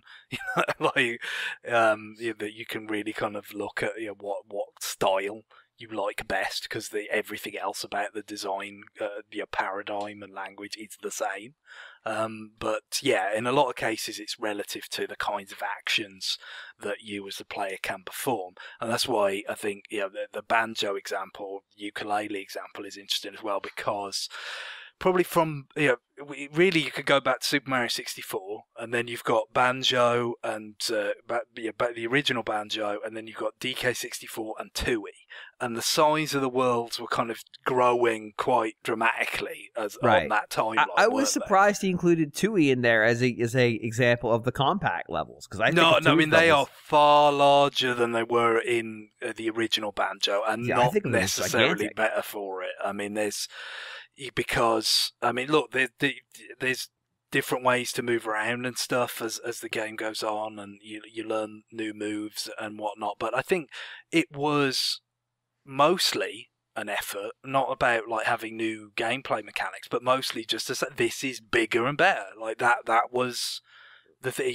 You're pushing the boundaries of this relatively new genre, the 3D platformer, and what the N64 was capable of as well. You're pushing the boundaries of that, and it's just kind of like, okay, bigger is more ambitious.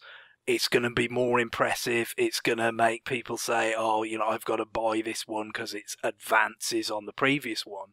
And it doesn't necessarily make it more fun. I mean, I think that is a valid and quite a common observation with Tui versus the original. Yeah, I when I think of like compact levels, and I'm trying to like really just think of it as like, oh, they mean levels that are really tight. I'm thinking of things that, Doom is kind of a good example, because it's this small space you run around in. You just have to kind of memorize it. And it's small enough that you can memorize it. I don't usually think of 3D platformers, even they're relatively confined, because there's all scaling. Like I remember Mario 64, that first world that world that comes back as Throwback Galaxy in which is the Womps. Is it Womp Fortress? Womp Fortress. I remember thinking this level is gigantic when I played it. No, because it feels quite large, but it's not now. Not when I revisit it in Womp Fortress. It was my favorite galaxy in some ways, because there was nostalgia play, and also I thought exploring that space exploring a more open space with the controls of Galaxy, which in a weird way is kind of doing the same thing, where like the control mechanics also got hewed way down in order to achieve a sort of like brevity that you could accomplish the stuff you needed to in a small confined space, much the same way you would do that with the level. And it felt really good to go through that space with those controls.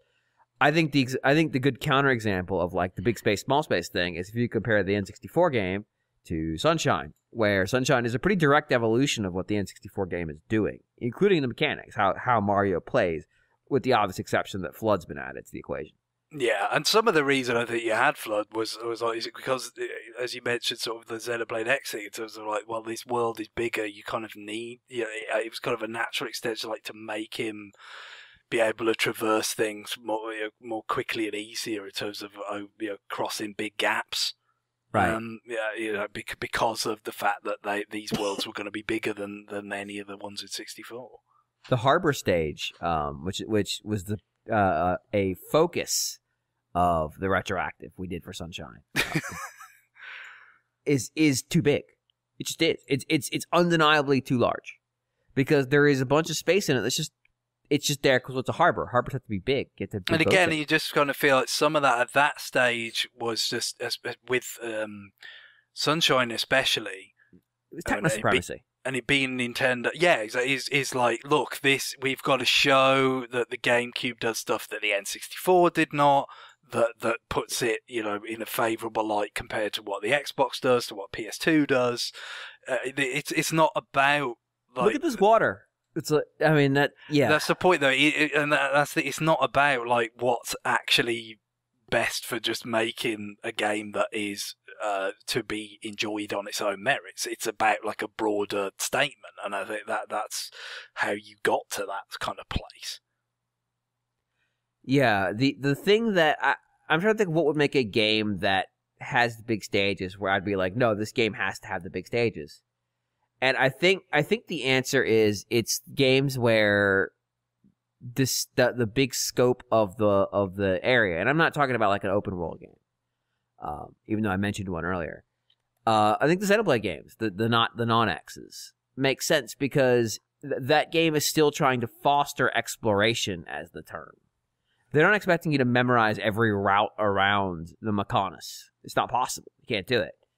But they want you to explore it, and getting lost isn't a problem because the game actually rewards you for being lost. Yeah, you might find one of those special landmarks that gets you extra experience, that kind of thing.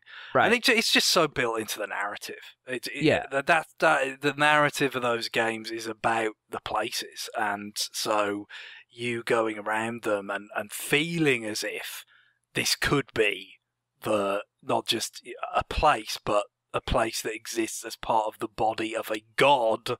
It's important for conveying what the narrative, the spirit of the narrative is. So I think in that case, it's as much of a storytelling device as it is, or more so a storytelling device than it is just a game design choice.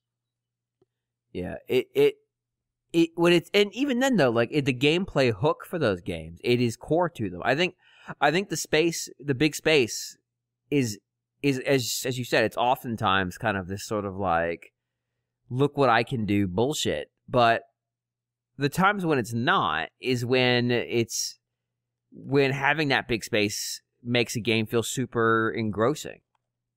I mean, John, you just went through, I don't know what Elder Scrolls you're on now. Daggerfall, what are you doing? You going backwards? Morrowind is put on the shelf. Not because I don't want to play it, but it's Dark 20 years old. Because you're dangerously close to actually finishing a game you bought. That's right. The last boss had 1 pip of health. He unplugged the Xbox. Xbox One X, the world's most powerful gaming console. He unplugged it from the wall, and then took the disc and snapped it in half, and then went on eBay and bought another one. You guys done? For a different platform. I mean, he bought it for N-Gage because he didn't have that one, so it's still sealed. I'm gonna start playing a game called Elder Scrolls Fuck You All. That's gonna be the next game I'm gonna fucking play, and I'm gonna beat it. I'm gonna beat that motherfucker. That's the online-only base building game they've got coming out. The other way. Like I said, I think in some cases you had the techno element that you're trying to show off, trying to push boundaries, trying to get people to buy into the notion that this is an experience that's beyond the scope of what's come before, and the most kind of visual way you could communicate that is with scale. But also, to be fair, you've got the length in the playtime thing. There's been a long. It's just something that still applies today, but there's been a long tradition of kind of hours to cost of game and all that kind of thing. So if someone's like, oh well, it's a $60 or $50 game and it only lasts you 15 hours, and and yeah, there's been a bunch of different ways that developers have tried to tackle that problem. It might be with kill rooms and a 3D game all of a sudden having like melee combat segments like 3D Sonic Here is games platforming suddenly. Have fun. Yeah, it's or it might be with like the Metroid Prime Artifact Hunt or the Wind Waker Triforce Hunt, that kind of thing. It takes myriad sort of forms, but one form it can take is like kind of just levels that have the fluff in them by just their sheer size, which is the kind of dead air part, of what Kobe's talking about there. That was another way, without thinking about, how much does this extra kind of real estate add to, the actions that you can perform and how fun it would be. It just, it makes it take longer, so that creates a more favourable cost to playtime ratio. Go ahead. One aspect that I think is important that we need to touch on is also like the speed of the character is kind of important, because I remember that the characters in Darksiders, the main character is pretty lumbering, and I remember the areas being like really large, and one of the reasons why I didn't stick with that game was because I felt like the game was deliberately wasting my time putting this character that was slow into these huge areas that I needed to cross. It took forever to go from one end of the room to the next. I think that is also, I think, a problem that you have when you have games where they try and mix genres a bit. Sure. I mean, because it's and that really did, because it's like, oh well, it's like God of War, but it's also like Zelda, and like here's a bit of Panzer Dragoon, and here's a bit of Portal, and like I like Darksiders, but it's shameless. Like I mean, it really is. And the thing, what that reminds me of is the Lords of Shadow 3DS Castlevania game, where again it's like, okay, well this is like Lords of Shadow Combat, but it's like a Metroid style Castlevania game that you've had on DS before. But the problem is when you take a character whose movement is balanced for melee combat, they usually feel like trudging and ridiculously slow relative to the geometry of a platformer. And that's that is similar in Darksiders, like the 3D equivalent of that. But it can be weird too, because I've been playing Xenoblade Chronicles 2, and I feel like the characters feel like they haul ass in that game. Like they go pretty fast. And in fact, one of the moves is even faster. Oh, okay. But if you play with the camera, if you zoom out just a little bit, all of a sudden, you don't feel like you're going across the world very fast anymore. It's this really weird effect. It feels like it slows you down, even though it probably doesn't. So I don't know. It's a weird, it's a tricky balance. Yeah, it's not unimportant. Like these psychological impacts, even if it's they're not are important for the experience in terms of, does it feel like you're going fast sometimes, or does it feel like you're going slow even when maybe you're not? Like it's that can have a pretty significant effect on your enjoyment, or the feeling that you're not like making headway, just based on things like the art design or the animation or that. All these things can kind of have that framing effect that changes it beyond just the mechanical. Yeah. I did want to mention a game that we brought up earlier, or I brought it up, really.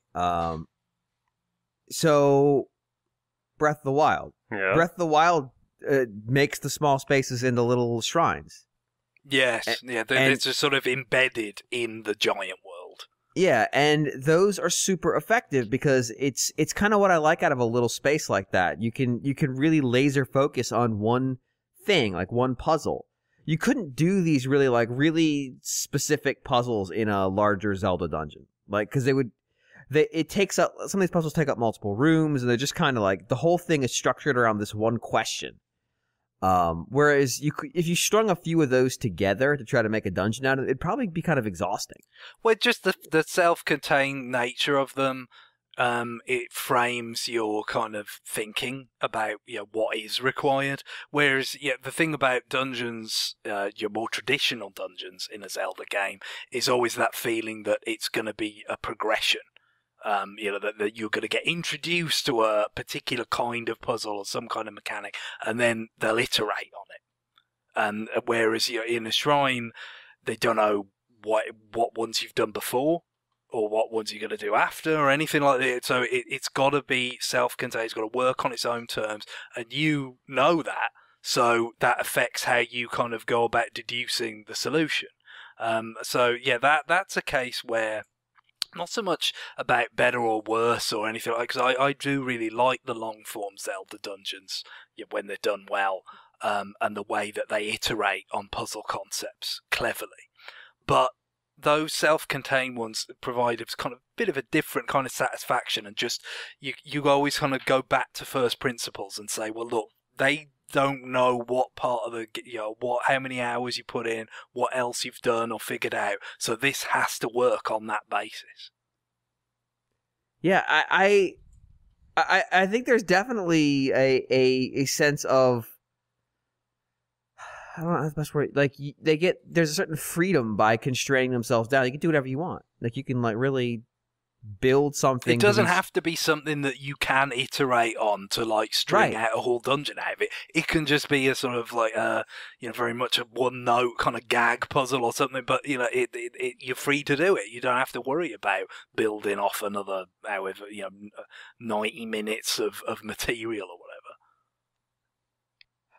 Yeah, I don't know that I have a lot else to say on the topic. Does anybody else have anything they wanted to add? John, you've been kind of quiet.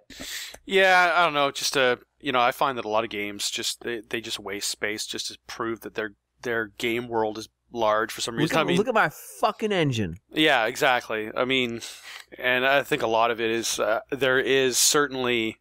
I kind of admire games that do scale down the size of their worlds and just they don't need to sit there and prove, how far out they can draw things. And I find a lot of games do that now just because it's fairly easy to make open worlds and all that kind of stuff. It's funny because I'm reviewing a game, it's under embargo, so I won't name it. But what if I told you that a developer found a way to not draw the very far in the distance a feature instead of a limitation? Let me guess, is the whole area surrounded by fog? Are you reviewing Turok? The stuff appears when you interact with other stuff, but it can appear, in front of you, and then you find out that, oh, okay, I should back out a bit because it turns out I'm clipping through this thing. Yeah. Oh, God. Anyway. No, I mean, my taste sort of veer towards the more kind of instantaneous. I really like what they did with the Galaxy games and then 3D Land, 3D World, with how kind of tight they felt. And how kind of fresh they managed to keep the levels coming as a result of that. But at the same time, I'm glad that they are still able to sort of pivot and go in a different direction with something like Odyssey after so many years, because that definitely has its merits too. And I would say with Odyssey as well, I know Kobe references New Donk City, yeah, but not that many of those worlds are like crazy. The desert is the biggest by surface area. And they give you the Jaxie. The moon, I guess, also. And I the moon's pretty that and then of course large, the Bowser's is kind of weird because it's like Splatoon. Because you've got these kind of islands that are separated by zip lines. Right. But yeah, I kind of feel like it didn't go as so much towards like, okay, let's go to the big open space thing again, kind of going back to Sunshine as much as I was a little bit sort of wary of. everybody talks about how much you could trip over moons in those games and all that. I mean, and some of that is just because how preposterously many of them there are. But I kind of felt like in the end the density with which things were packed, especially when you can just like go into a pipe and then there's a 2D level in the wall, like that. They pack those worlds in most cases with a lot of action and a lot of different kinds of action, with the capture mechanics and all this sort of stuff. It's still, yes, it's not as condensed and as strict as something like the 3D Land 3D World games was, but I still feel like it worked out pretty well. And then if you're talking about stuff like Zelda and all that, the scale is something to behold in itself. I mean, right. I think they did a nice job with the shrines, kind of giving you like these little tastes of puzzle solving, but then just the enormity, the grandeur, and the beauty of the world is something that is very effective and kind of helps draw you in to the experience. I guess the biggest problem with that is it's be a lot more challenging to have the same kind of effect on you the second time. If the next right. Zelda game is sort of trying to achieve the same thing, it's not going to have the same kind of impact. And that's generally what you find with these is these huge worlds, these kind of landmark achievements. They are extraordinarily impactful. The first time, I'm sure Hyrule Field felt vast to all of us when we found it in Ocarina of Time. But those things tend to age more poorly than the kind of condensed experiences. I want to point out one thing before I close this out. Zelda made another pass at this back with Skyward Sword, where they had like these like locked out spaces. And I remember on this show we were kind of like about it because it didn't feel connected. It just felt like disjointed zones. So there's definitely places where, depending on what the franchise expectations are, that can actually not feel right.